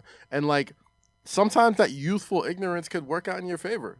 You know what I mean? Like, sometimes you could have somebody who comes in and doesn't know that they should be nervous when they should be. Yeah. And, you don't have to be because you got the best player in the world, like, running the show. Dude, but not only did they get youth in there, they got losers in there. Yeah. That's big because now you can't come with the ego of, I know how to win. You don't. Trust me. Yeah. You have never won. None of these guys have won shit in this league. They're all very good players. Jordan Clarkson I like a lot. Larry Nance, I No, like a lot. I think they're all very good players. They just haven't won been shit. part of George Hill, anyone- maybe. Exactly. See, that's okay. So Wait, George Hill, but George Hill hasn't even been to the promised land. He's been with the Spurs, and he's been with Indiana, and they had some good teams. But Conference they Finals haven't- is the deepest he's with the Conference Pacers twice. All right. Yes. So and since And who beat him? And since so since then he hasn't done shit. But it's like this is how you recruit for ISIS, right? You get people who are in dire situations, right? Right. And you say, hey, here is a ticket to the promised land. Here's a ticket to the finals. You just got to do whatever I do. None of these guys blowing themselves up for ISIS are going, hey guys, I got a different idea. Maybe we take a more diplomatic approach to expanding the caliphate. That's not how it works. No, Pop. Bang, bye. No, strap this on. Go kill yourself. So I think you have people who are willing to be devout believers, and realistically speaking, that's what LeBron needs. Yeah. He doesn't need dissent. He doesn't. I don't think he wants to go to one. And on top of that, and you still got to play in the back of your mind, like, okay, like LeBron still might leave. They still have the Brooklyn pick, one. Yeah. And two, I don't think LeBron wants to, after going through all the ordeal that he has to go through with all the veterans that he just traded away, I don't think he wants to go through that again in another city with a new team. Yeah. So I think, shout out to Kobe Altman, who he pulled it off, bro. He pulled it off, dog. Like, even if they don't win it all or whatever, like, just the fact that he got that chemistry issue fixed, like, they seem like they actually like each other. Yeah. I know it's only one game or whatever, but, like, there's good things there that you can see. He made money in a fire sale. He made money in a fire sale. Good way of putting it. Made not a lot. He made a little bit in a fire, and that was his initial trade. That was the fire sale. But again, we all thought that was a good trade at first. It looked we didn't good. realize who we were fucking with. And Kyrie was talking about sitting out the season or getting some surgery or something if he didn't get traded. So he did what he had to do. Right. You know what I mean? Oh, so I didn't actually hear that. Yeah. Kyrie was like, reportedly, he was saying, if I want to go. If you don't let me go, I'll choose. I'm supposed to have knee surgery. I'll just do it now and just sit during the season. I'll wait till the beginning of the season to get the surgery. And then that's when they just was like, all right, yeah, he's got to go. Have you heard, and if you have, do you put stock in the rumors that LeBron was incredibly unhappy with management because one of the reasons is he didn't want Kyrie traded? He said, let me talk to him before you guys trade him, and then they just traded him. I heard the same thing. I didn't hear that. I heard the same thing. I heard, LeBron. And apparently, like, when it happened, like, I remember when this whole thing was happening. I think, like, Kyrie was doing some shit in, like, China or some shit for a while. That's right. He was gone. He was doing some shit for Nike in China while the trade rumors started, like, really bubbling up. And I think Braun wanted, like, to be the fucking, the negotiator, like the negotiator, and just negotiate with Kyrie and just trying to convince him to stay for this one last hurrah. And they didn't even speak, apparently. Like, if you watch the First Take interview, they asked Kyrie, like, yo, did you and LeBron speak? And he's like, nah. Why would we speak? Which kind of makes him put less faith in the fact that LeBron won, because LeBron got Kyrie's number. Yeah, but still. But he didn't know he was going to be traded. Yeah. So if he didn't know he was going to be traded. Well, he knew he requested, right? So at that point, there was a gap between the request and the trade. I think that's what frustrates LeBron. LeBron is like, look, I'm the most underpaid athlete on the planet. The only thing I'm asking you to do, even though you're underpaying the fuck out of me, is run every decision you make by me for this franchise. Yeah. And I think it's a pretty reasonable request. He doubles the value of that franchise. It is reasonable. My issue with that is I think that's what's hurt him in the long run. I think a lot of the moves he wanted the first time he's with the Cavs, those are moves he wanted. They made to appease him, and it was a garbage supporting cast. Yeah. I mean, Andrew Wiggins turned out being not that great, but like the Kevin Love trade, I didn't think it was a great trade to do that for LeBron. But a lot of the moves he demands, but they sure, won. They with got that. the ring. They got the ring. And they could have had 3. But it's not like they weren't close. Kevin Love was injured the first time, and the second time they got beaten by arguably the best team in the history of basketball. Yeah. So it's not like these decisions weren't good decisions. Maybe he didn't make decisions early in his career that were that great, but what NBA player really understands the game at that point? He's a child. He's a kid, you know what I mean? Like, Jordan didn't win shit his first, 6, 7, 10 seasons or something like that? 7, I think. I don't think he won top, so he was like 30 or some shit like So that. it's like, and then he starts to understand, or at least Phil understood, like, what pieces need to go around him. Yeah. And that's what I wish LeBron had. I think he kind of had it with Riley. But they didn't do a great job. But that's why LeBron and the Spurs is so just appealing to me. LeBron wants the keys, and I'm sorry. You're not taking the keys from Pat Riley, though. You're not taking the keys from Pat, but you can take the keys from Dan Gilbert. Yeah. Motherfucker don't care. Like, all I'm saying is a guy that you're underpaying that much, you have to make it up in other areas. For example, New Orleans cops, the most underpaid public service people in the world. They're making not in the world, but like the most underrated like public sector. You can't give somebody that much power and then pay them that little. They're gonna do something to get some money on the side. Yeah. Do you know what I mean? Like that's why they say that they're very corrupt out there. Yeah. It's like, dog, you pay them $400 a week to carry a gun. Clearly, they're gonna get that shit up to 800 somehow.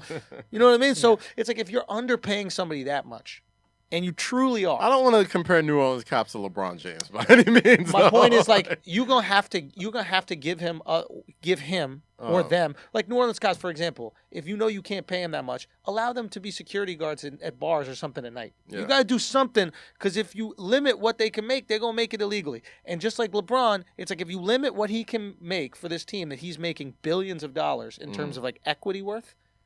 He's gonna leave, or he's gonna pull this shit. Like, I don't know where I'm gonna go. Yeah, I don't know. He's gonna hold your franchise hostage, which is what he's done. That's why Gilbert was. I am the captain. Yeah, it was like, bro, he doesn't want to commit. Like, yeah, this Brooklyn pick could help. It's like, but keep the pick, find me some help, and no, I don't know what I'm gonna do next year. Like, you know, you just got to as a GM, you just got to put the ball in his court. If you gave him the keys, you're doing his job. I think he would give you the contract. I don't think so. I really, truly, I don't think LeBron doesn't not have the keys already. Yeah. You know what I'm saying? I just clearly he didn't with Kyrie. I mean, clearly he didn't. We know that for a fact. I think he does, and I only think the reason why the Kyrie thing made it glaring is because he's probably what's the word? He's probably advised on every decision. And the Kyrie decision was the one decision that was like pretty much out of his hands, and it was like. And I also don't. That's a huge decision. I'm not positive I believe that story that he didn't know. That's what I'm saying, because there was it when we found out Kyrie wanted to be traded. There was a gap between that day and the day Kyrie got traded. Yeah. LeBron could holler at Kyrie. Facts. Yeah. You don't have to say, "Hey Dan, can you set up a meeting?" You got this motherfucker's number. Facts. You know what I mean? You know what? And at the same time, like I do think there's a small part of blame that goes on LeBron for Kyrie leaving too. You know what I mean? Like there's a small part of it because, you know, Kyrie was already giving up a lot to be your Robin. Yeah. You know what I'm saying? And like we can see it now. The dude's averaging 25, 7, whatever. Like he's killing. And it's like he's already given up a lot, especially when you left and now you're coming back. And like, you know, obviously he's going to bow down and kiss the ring.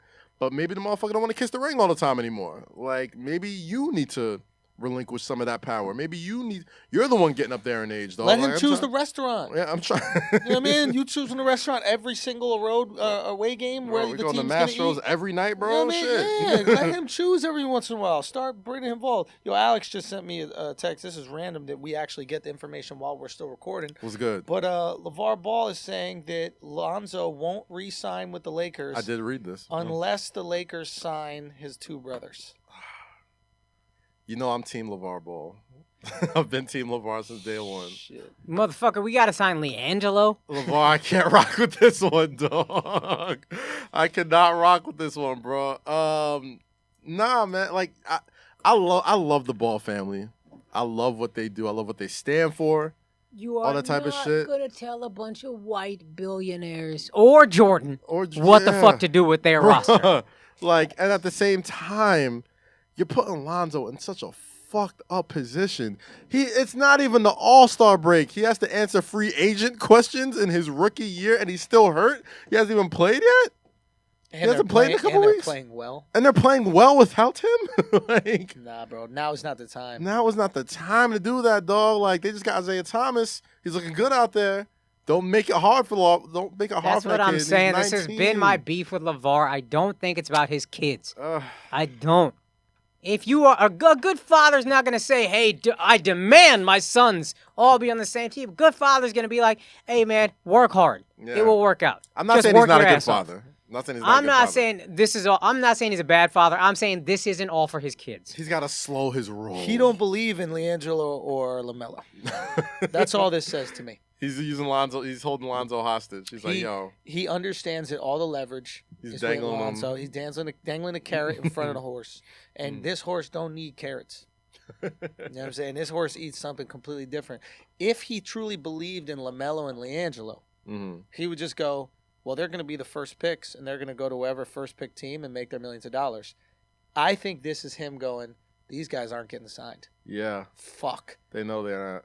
I don't think these guys are good enough to get signed. What I'm going to do is try to put pressure on the Lakers to sign these two guys after they don't get picked up, and then maybe curate them within that system. Or you know what else is going to really happen? motherfucker, some overseas team is going to pay Lonzo $50 million a year just to come play over there on some Marbury shit. Imagine a team put all three of them on the same team. That shit would get... That'd be great, marketing. I still check in on like fucking the Lithuanian league right now. Like, if Melo or Jello had a good game, I'm like, oh, okay, like. Yeah, but do people in Lithuania give a fuck about Lavar? But they barely understand this dude. Yeah, they do. They give lots of fucks about it. Bro. They let the motherfucker coach. They let him coach, and he didn't even put anything on the board, bro. He didn't even write anything on the whiteboard, dude. He's nuts, man. He's nuts, dude. And I love him. I think this is fucking nuts. Dude. Yeah, this shows how great Lonzo is as a person, because his teammates genuinely seem to like him. They all love him. They really, and you do like a guy like this because he's unselfish. He doesn't care about shots. He's trying to hook everybody up at the ball. You love running the break with him. You know you're going to get it, etc. But for as much of an asshole as his father is capable of being in the press, you'd think there might be a shed of resentment that would trickle down onto Zoe. You know, the rest of the people is like, yo, why is it always got to be about you? We're out here playing well. Everybody's just talking about what your dad's saying, this, that, the other. But they fuck with this kid. Yeah. This motherfucker is the ideal husband. What woman wouldn't want to marry Lonzo? That's right. There's no amount of nagging you could do that would bother him. Unfazed. Oh, baby, you need me to take the trash out? I'm sorry. Okay. Yeah, that's so true. I'm sorry. He is ready. That's all just Lavar handing you dishes if you cook. Preparing his kids for marriage. This is not about basketball. This is about a successful relationship. Listen, LaMelo ain't ready for marriage. Nah, LaMelo need a haircut. Whatever I hear about his game, that motherfucker's a shooter. He's not trying to get nobody involved. It's like, bro, it is the Melo show, and y'all just the co-stars. God damn it. Lonzo got a rap album coming out next week. God bless. Yeah. What's it called? Big Baller Life or Big Baller the album? Some shit. Oh my god. Balling All My Life, I think it's called. This can't be real. This ultimatum cannot be real. This is the craziest thing. He is sports Trump, dog. Who, Lavar? Yeah, Lavar is sports Trump. He figured He's his sports credit. Trump. He's sports Trump. He got his way. He meddled his way into the system. Of course. In a way I've never seen in my entire life. I've seen it. It's Trump. Besides Trump. To his credit, Trump's win. In today's society, we just keep talking about it. We keep giving it press, and it keeps winning. He just raises his profile. His son gets another couple 100,000 Instagram followers. I mean, he has done a lot for his kids. I just don't think it's all for his kids. And you know what's fucked up about it? On top of all this, to y'all point, it makes him believe that Melo and Jello aren't going to get signed. Because like, what if somebody they're not draftable? They're not draft ready. You know what I'm saying? So it's like, yeah, I want to sign you, but like if the fucking Bucks want to draft such and such or whatever, but they know nobody's checking him. Maybe Melo. Maybe if Melo fucking. But is Lonzo good enough to say you got to sign these two if you want to keep Lonzo in 4 years? Even if he is good enough, look at the present NBA climate. They don't give a fuck what you think. Yeah. You think Blake Griffin didn't want to leave LA? No.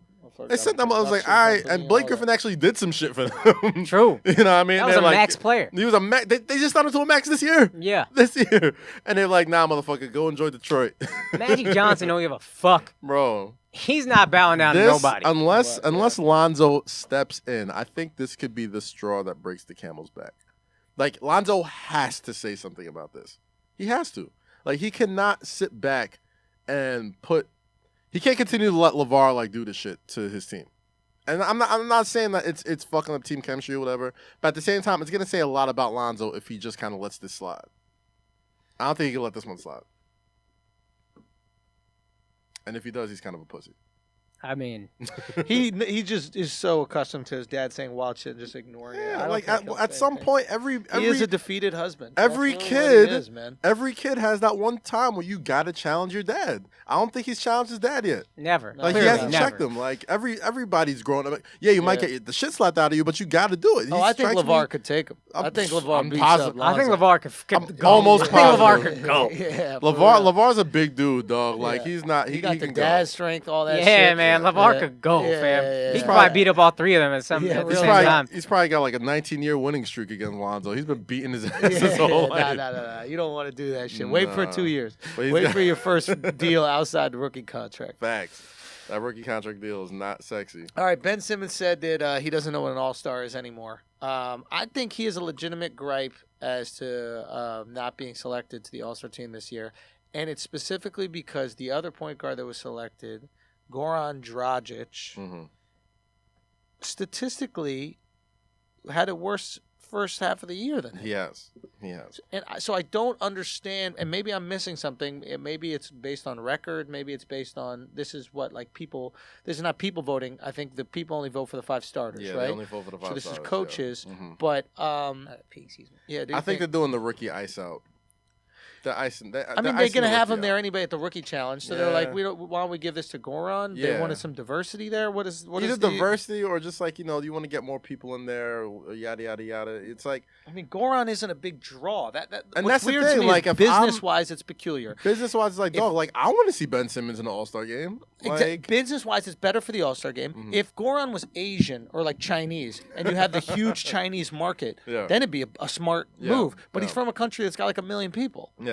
I guess. So what is... Goran's had a good year. It's not like a 17, standout 6, year. and 6. Yeah, it's a good year. And I think Ben's year is 17, like 9 and 8 or 9 and 6 or something like that. They've had similar years, but Ben's is a little bit better, and he's a much bigger name, much more flashy and interesting. It's just peculiar to me that... But you know what? This kind of makes me really want to watch the rookie sophomore game, the Rising Stars game. Now. Yeah. Because it's like, Ben Simmons is going to try and go nuts. Yeah. He's going to try and go nuts in that game. Because it was the same thing like when LeBron and Melo were iced out of the All-Star game. And LeBron and Melo were just batshit in that game. Wait, LeBron didn't make the All-Star game? First rookie, he didn't make an All-Star game. Oh, well, that's what it is. It's you're a rookie, dog. Like, earn your stripes. You'll be there for the next 10, 15 years, bro. But, I can't... Who's the last rookie to be in the All-Star game? I can't even really think off the top of my head. Derrick Rose? Was Derrick Rose a rookie All-Star? I don't think so. But at the same time, it's like, you're a rookie, bro. Yeah. I will watch you Friday night. I will see you do all. There's gonna be no defense, no all that shit. I want to see Ben Simmons going off in an open court, free flowing game that fits his game perfectly. All right.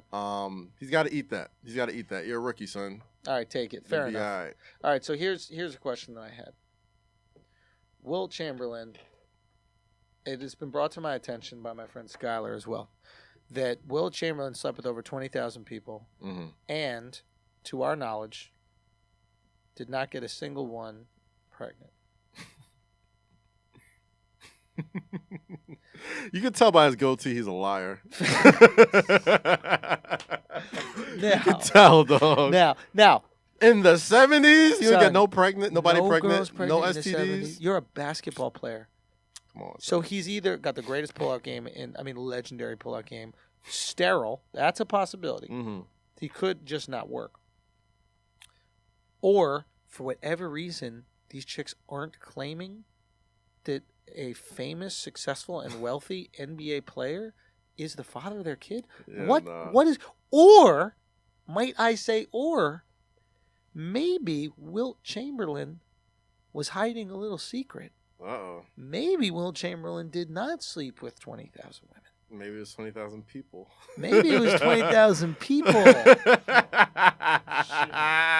I ain't gonna talk crazy about people who passed away, but I don't know. All I'm saying, bro, the numbers don't add up. You sleep with 20,000 women, you gonna either have a baby or you gonna have AIDS. You know what I'm saying? Like, let's keep it funky, bro. You sleep with 200 women. You gonna have some shit. Yeah, no. There's something. Don't give. You either have a baby or you have a baby or herpes. You have something going on, and you're gonna have another shorty that's gonna come out and be like, he gave me this. Yeah. You're gonna have a shorty that come out and he's gonna say he did that. Something is off here. Maybe he's shooting blanks. That's fair. Maybe he got one of those. Maybe he got that surgery. I don't know if that was available back in the day, but where vasectomy? They cut your vas deferens. Maybe. I don't know, man. I don't know why you wouldn't want to spread that seed if you're like if you're a massive fucking Adonis of an athlete. Son, you fucking 5 girls a day, right? The discipline to use a condom every single time. Yeah. I can't have sex twice a day, especially if I'm using condoms. The second time, there's no way I can use a condom. First off, after the first go around, you can't use condoms. Is optional. We out. We out. B. We tapping the fuck out. Bye. It's like we good. Yeah. Hey. I'm a pee once, clear the chamber. You know what I'm saying? I'm going to clear that shit, get the Just shell out. Watch the hallway. Exactly. You know It's like when you cock back the Glock and the shell pops out. That's what I'm going to do. But then we're going after it. But this dude had, I mean, we're talking about a physical marvel. Yeah. Like, literally one of the, like, not even just numbers-wise, just physically one of the most, like, amazing gifted athletes. Human beings on the face of the earth. Talk about sprinter, high jumper. Anything. That motherfucker did it all. Anything. Yeah. And two peculiar things. He dies young, relatively. Youngish, yeah. What is he, 56 or something like that? Yeah, he's pretty. I mean, but he's black, so, you know, we don't live that long. Especially back in the day. That's the price y'all pay for aging so well. Exactly. Maybe they don't age that well. They just don't age. But so he lives until I think mid-50s, Alex, if we could check that, and then he doesn't get anybody pregnant. Yeah. It is very odd. There's some things. We're basically saying he might have been gay. That he might not have slept with 20,000 women. He slept with 20,000 people. Or he's just a massive fucking liar, I like dude. to just point it out. 63. And I like to just point out, sleeping with 20,000 people as a gay man, not that impressive. As a straight dude sleeping with 20,000 women, but you can sleep with 20,000 men in David Barton Gym. Yeah, that's easy. That's you a go night at the Y. YMCA. Exactly. You Yeah, can you bump go. uglies for a little bit. Say what? There might be, I don't know, when gays, I don't know. You gotta be how that famous works, to fuck that many dudes. If you do, Do you think he's also counting sex as oral sex or just intercourse? He could definitely be counting sex like a middle schooler counts sex. well, he started at 15. There you go. That's around high school, right?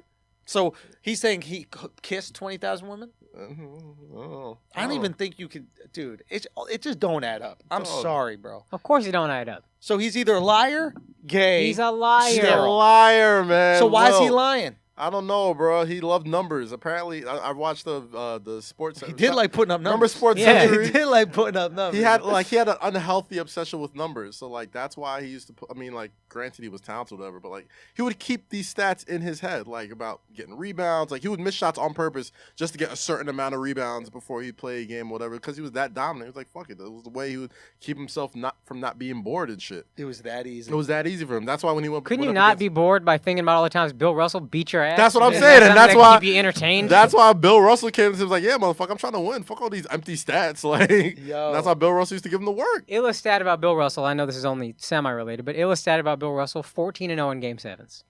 That's fire. That's fucking crazy. That's fire, bro. The I'm a Bill Russell fan, winner. dog. Like, yeah. If you ever watch old school Bill Russell footage, you would be like, if he had a jump shot, he would absolutely just be as dominant in the NBA as he was back then. Oh, of course. This motherfucker, I watched this motherfucker get one rebound, go coast to coast, looking exactly like LeBron James, like just on one hand, just take off from the fucking the top of the key. Yeah. And he could dunk it, but dunking was like, he was a respectful athlete or whatever. So like he wasn't first person my dad ever saw dunk was Bill Russell. Yeah. Live. And I see the motherfucker took off from like the top of the key basically, and he could have dunked, like he was like right here at the rim, and just said. I think they changed the rules because of him. I think that they made goaltending. Yeah, like offensive goaltending. Yeah, offensive goaltending because they would just throw it up to him and he just catch it, jump, throw it back in. But yeah, anyway, it's something peculiar about Will. Shit. We got to talk about it. We got to see. There's got to be somebody who looks enough like him in the NBA right now that we can do a genetic test on. Where's Otto Porter Jr.? Otto Porter Jr. does kind of look. That was good. Resemble him just a little good. bit. I think we need a 23andMe, bro. Oh no. Yeah, that's also true. You got 20,000 people pregnant, and then none of them in the league. You already talked about this while I was in the bathroom. Yeah, I'm just saying it's weird. It's like Genghis Khan probably made a couple army generals. Yeah. He got everyone pregnant. They're going to be someone follows in the footsteps. Something is off about Wilt. Could Wilt have been an alien? Like, even Karl Malone. Wait, what? Could he have been an alien? Mate. Or could Wilt be like, how like if you mix like a donkey and a horse, then it makes a mule, right? And they can't have kids. Maybe a superior being came down, had sex with Wilt's mom, created Wilt, this perfect human specimen with some alien-like powers, but it just so happened that connection didn't allow him to make more children himself. Are we getting too tinfoily? I think we're getting a little too tinfoily. Are we getting too tinfoily? For the first You time. asked that question. We're talking about one of the Your most possibilities human beings Your on the possibilities planet. were. You said either one of these things is possible. He's lying, or he's created by an alien species. Half alien He's species. half alien. It's like Achilles. I'm not entertaining it. I'm just saying he could be half superhuman, like super alien human. Oh, every connection. black person's half superhero. What are we talking about? Jesus Christ. Yeah, nah, I'm creeped out. Yeah, you just we lie. He lied on his dick. That's the moral of the story. Wilt Chamberlain lied on his dick. How many? Let's stop perpetuating this story that he's like 20,000 women. No. Well, let me ask. Actually, you know what's interesting? Let's ask this. Ric Flair, you saw his 30 for 30. Yes. Great 30 for 30. How many women did he say he slept with every night he was on the road? Oh God. I don't know, but was it Wilt numbers? I think Ric Flair's number was a little more believable. If somebody could go through and rewatch that for us, a listener, and calculate, do the math on how many he said he had sex with over how many years, how many nights a year, and see what number that comes out to. Because that would give us an idea of what Wilt was talking about. That'll be because he might not. He might have had 5 girls in his hotel room. Yeah. Not actually had sex 5 times, but counted that as 5 girls. I'll tell you exactly. I was about to say. I'll tell you this. Like if I'm in a hotel bedroom and I'm just like this, and they're all naked and they're all touching each other. Yeah. And I only had sex with one of them. That's 6 girls. I had sex with 6 girls last night. That's the fact. That's the story I'm telling, and I'm just adding that to the tally. And that's probably where he got that number from. I need insertion, bro. I need to slide it in. For that shit to be. Because if those girls are like, yo, he raped us, you're gonna be like, one of y'all, not all. So talking about all, y'all was just touching each other. It's like y'all raped me. What the fuck? 6 of y'all, goddamn it! I was the one overpowered. Fuck all that shit. Real talk. Yeah, man. Shit.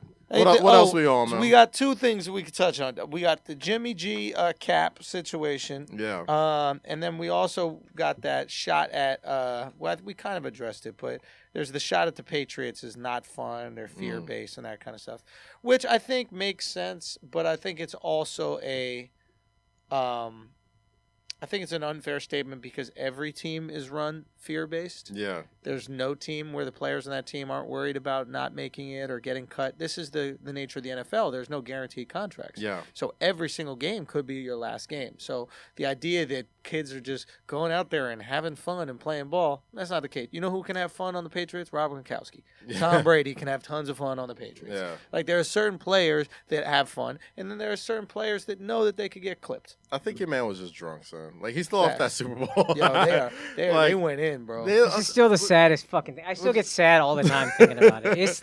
This is like a breakup. It's just hurt me that badly. I keep thinking about it and getting sad, and I'm not watching what I eat. Was the only difference with me and a breakup. The only difference between me and Alex right now is the nutrition. That's it. Alex in shape. Alex doing pull-ups and working out. Yeah. Alex looking the best he's ever looked, man. Breakups look good on him. That heartbreak diet. That's just terrible. Fair enough. Nah, but he's wild, bro. Like, cause here's the thing. Only one team gets to have fun every year. You know what team it is? The team that wins the whole fucking shit. Every other team goes home upset. Every other team goes home fucking sad. So I'm That's like, bro, Lane, I understand you just won a Super Bowl.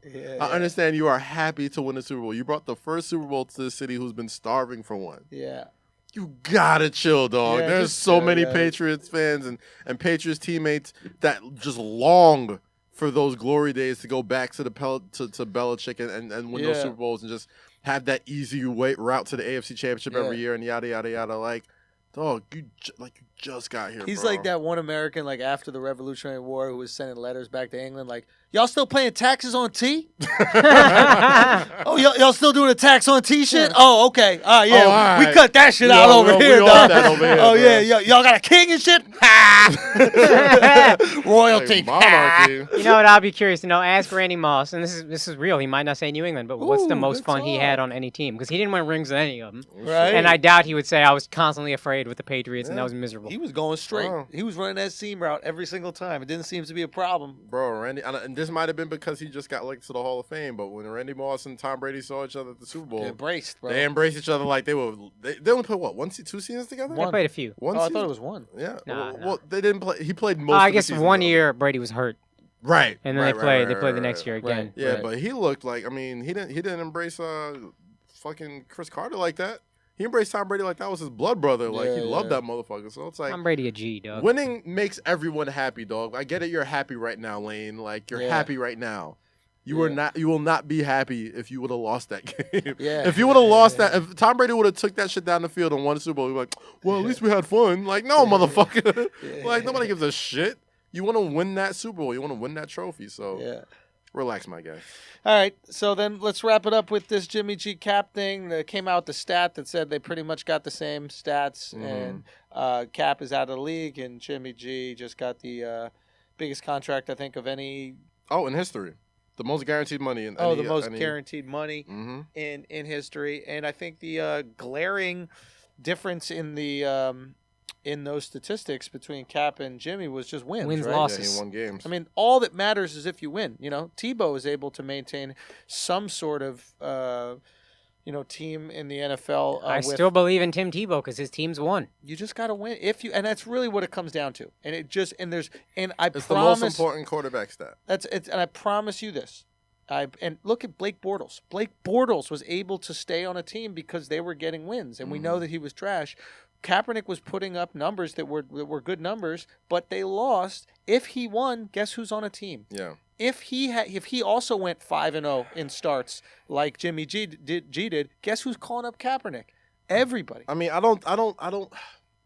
This is hard because I don't believe that Kaepernick still wouldn't have been blackballed even if he did win. If he went undefeated. If he went 5-0, I still think there's a strong chance. Like, it's still difficult for him to get. I don't think he gets an extension. They sign players that beat their wives because they're good. They'll sign Kaepernick. Those players don't bother middle American football watching fans as much as Colin Kaepernick. Because they beat their wives. Yeah. And I'm not saying that. You might not be wrong. Don't put your fist in the air. Put it on your wife's cheek. And I'm not saying that to say, like, Jimmy G doesn't deserve that money. He looked like every bit as the franchise quarterback. And the contract is set up in a way that it's only 2 or 3 years of heavy guaranteed money, and after that they can cut ties and they're good. Exactly. No, the numbers contract is more than 2 or 3 years anyway, right? They're going to restructure. Yeah, no, absolutely. It's the NFL. They can do whatever the fuck they want with these contracts. But at the same time, it's like, it just goes to show that, like, Kaepernick should still have a job. That's all I'm saying. I'm not taking away nothing from Jimmy G. I hate the graphic that puts them two together. Because it makes it look like you're knocking Jimmy G. It's not about that. It's not knocking him at all. Jimmy G is a baller, dude. Like, could ball too. That's exactly. really what it's about. That's all it is. That's all I'm saying. But the problem is he didn't ball in a way that got his team wins.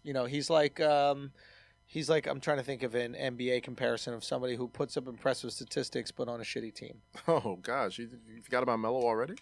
It could be that way in a lot of ways. It could be Melo, right? He put up good statistics, but the team just lost. The team didn't do it. The numbers were great on paper. It looked really great, but the team wasn't winning. Now there was a time where the team was winning. Yeah. Now was that because the team didn't want to play for him? I don't know what it was. All I know is that when Jimmy G started playing, their defense picked up. At the same time, though. But that's another thing. Like, with good quarterback play, you give your defense time off the field. Off the field, shorter field to work with, all this other stuff. Like, it all connects. But at the same time, there are quarterbacks that don't win and have shitty stats that are still employed. Absolutely. You know what I mean? And that's the thing that bothers me.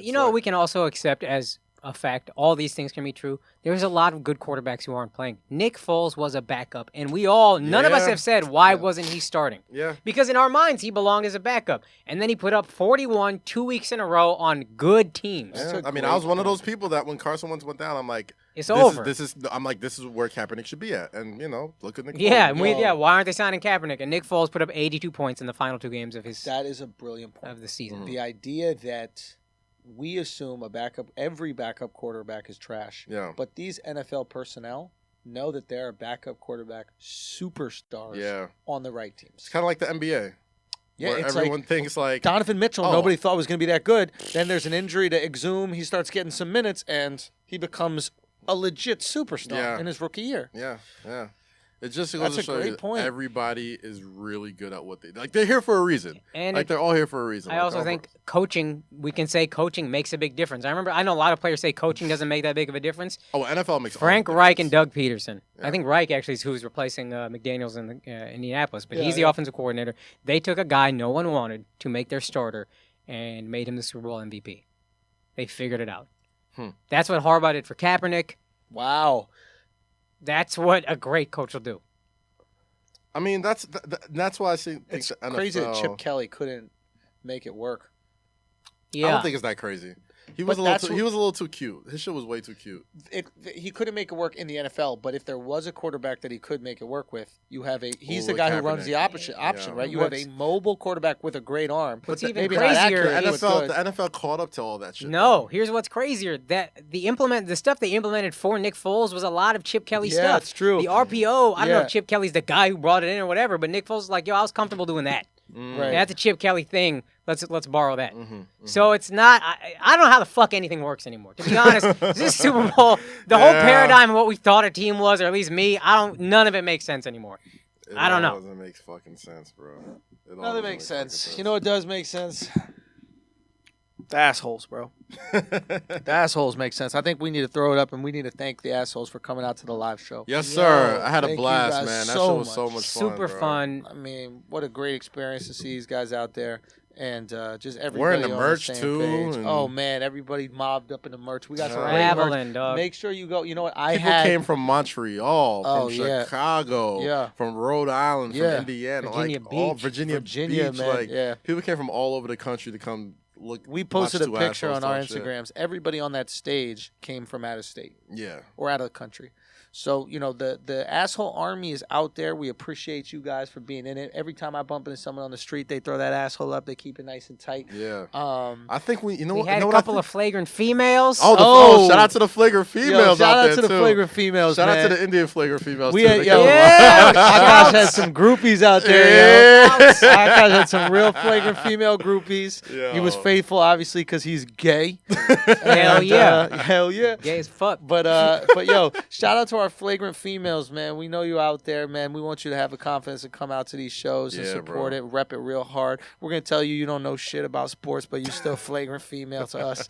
But real talk, we love our girl fans out here talking that shit. They were talking that shit crazy. They were talking more shit than the guys. More than the guys. That's the thing. When a girl fucks with sports and she fucks with what we do, she's probably pretty alpha in her opinions. Yeah, like they have to get across like, no, I'm not like regular girls. Exactly. Like, no, exactly. And it's always a surprise to me. Oh, I love that energy. But I love that energy. So keep that shit up, yo, flagrant females. Thank you so much for fucking with us as well.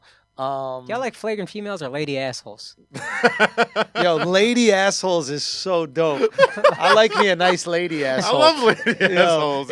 Hey, what do y'all think? Y'all tell us. Y'all let us know. Flagrant females or lady assholes. I think lady assholes is cool because you could put like the princess emoji and then the asshole. You know what I mean? Fucking it's settled. That's it. The lady assholes. We need a fucking shirt. We need a blouse. We need a lady asshole blouse for all y'all bitch ass hoes out there.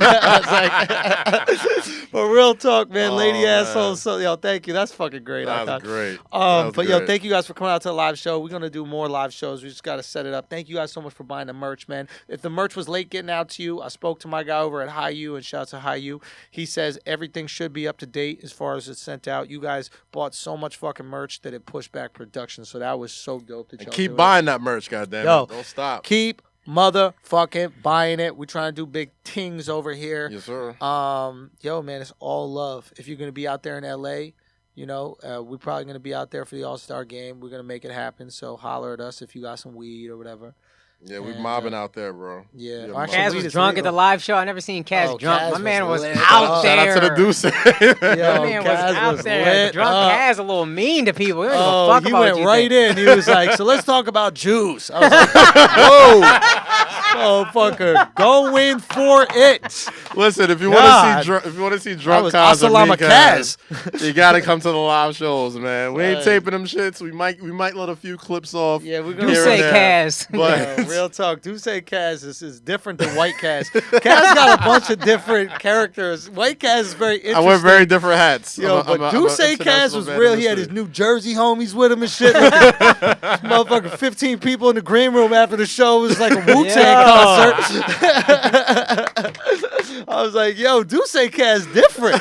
This is not corporate Kaz. This is Duke say Kaz. I wear a lot of different hats, guys. I wear a lot of different hats. Yo, let's do some promo, man. Shout out to what we got going on. You know what it is. This Saturday, Globe Theater, 3 p.m., Duce Palooza.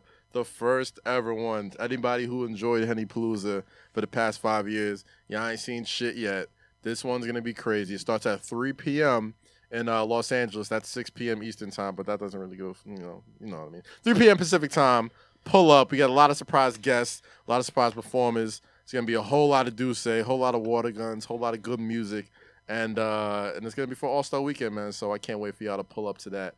And, throw the assholes up when you see me, too. Hey. Man. You know what it is. You. Schulz. We're doing another set of shows, the ABDC, the American-born Desi Comedian Show. We got 2 shows, Friday, March 30th, Caroline's on Broadway. I'm going to put the ticket link in my bio, but if not, you can go to carolines.com, search the calendar. March 30th, 2 shows come through. So I got a few things going on I want to let y'all know about, and I appreciate your support. First of all, The Female Brain, the Whitney Cummings movie, and Whitney Cummings directed, Neil Brennan Whitney wrote it. It's in theaters, select theaters right now. And I went and saw it with my folks, man. The movie's funny as fuck. Blake Griffin is in it. I'm in a scene with Blake Griffin and Cecily Strong from SNL, and it's a funny, cool scene. You could watch it in theaters. You could also get it on iTunes, so you could just buy it on iTunes. So if you got some time, you're with your shorty, check it out. It's a cool movie.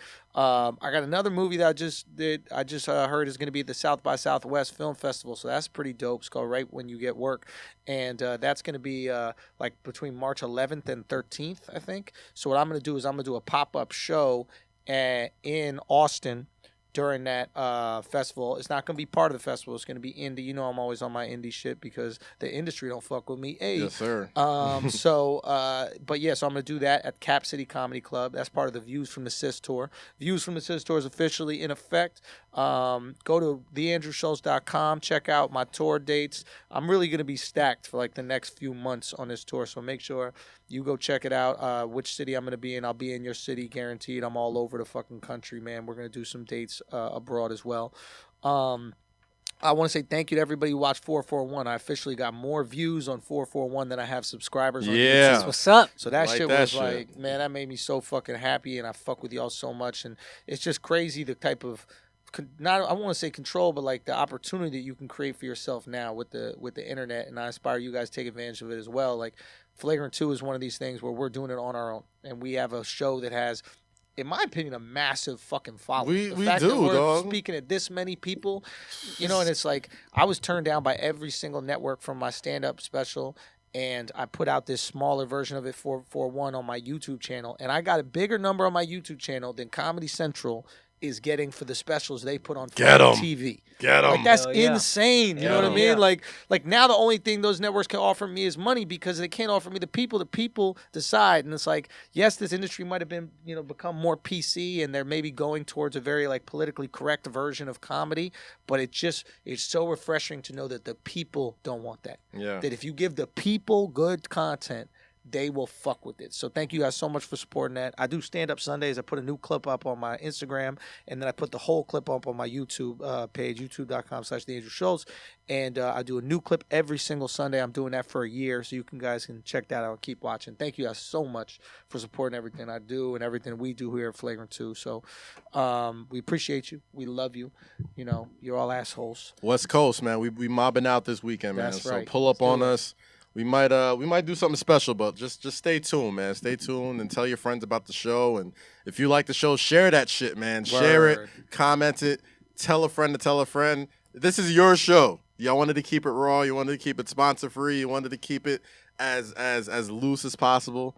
It is nothing without y'all. So just thank you guys. Thank you guys for listening. Thank you guys for subscribing. The only thing tight about this show is the assholes y'all throw up. Yes, sir. Yeah, all right. Thank you guys for listening. Catch y'all next week.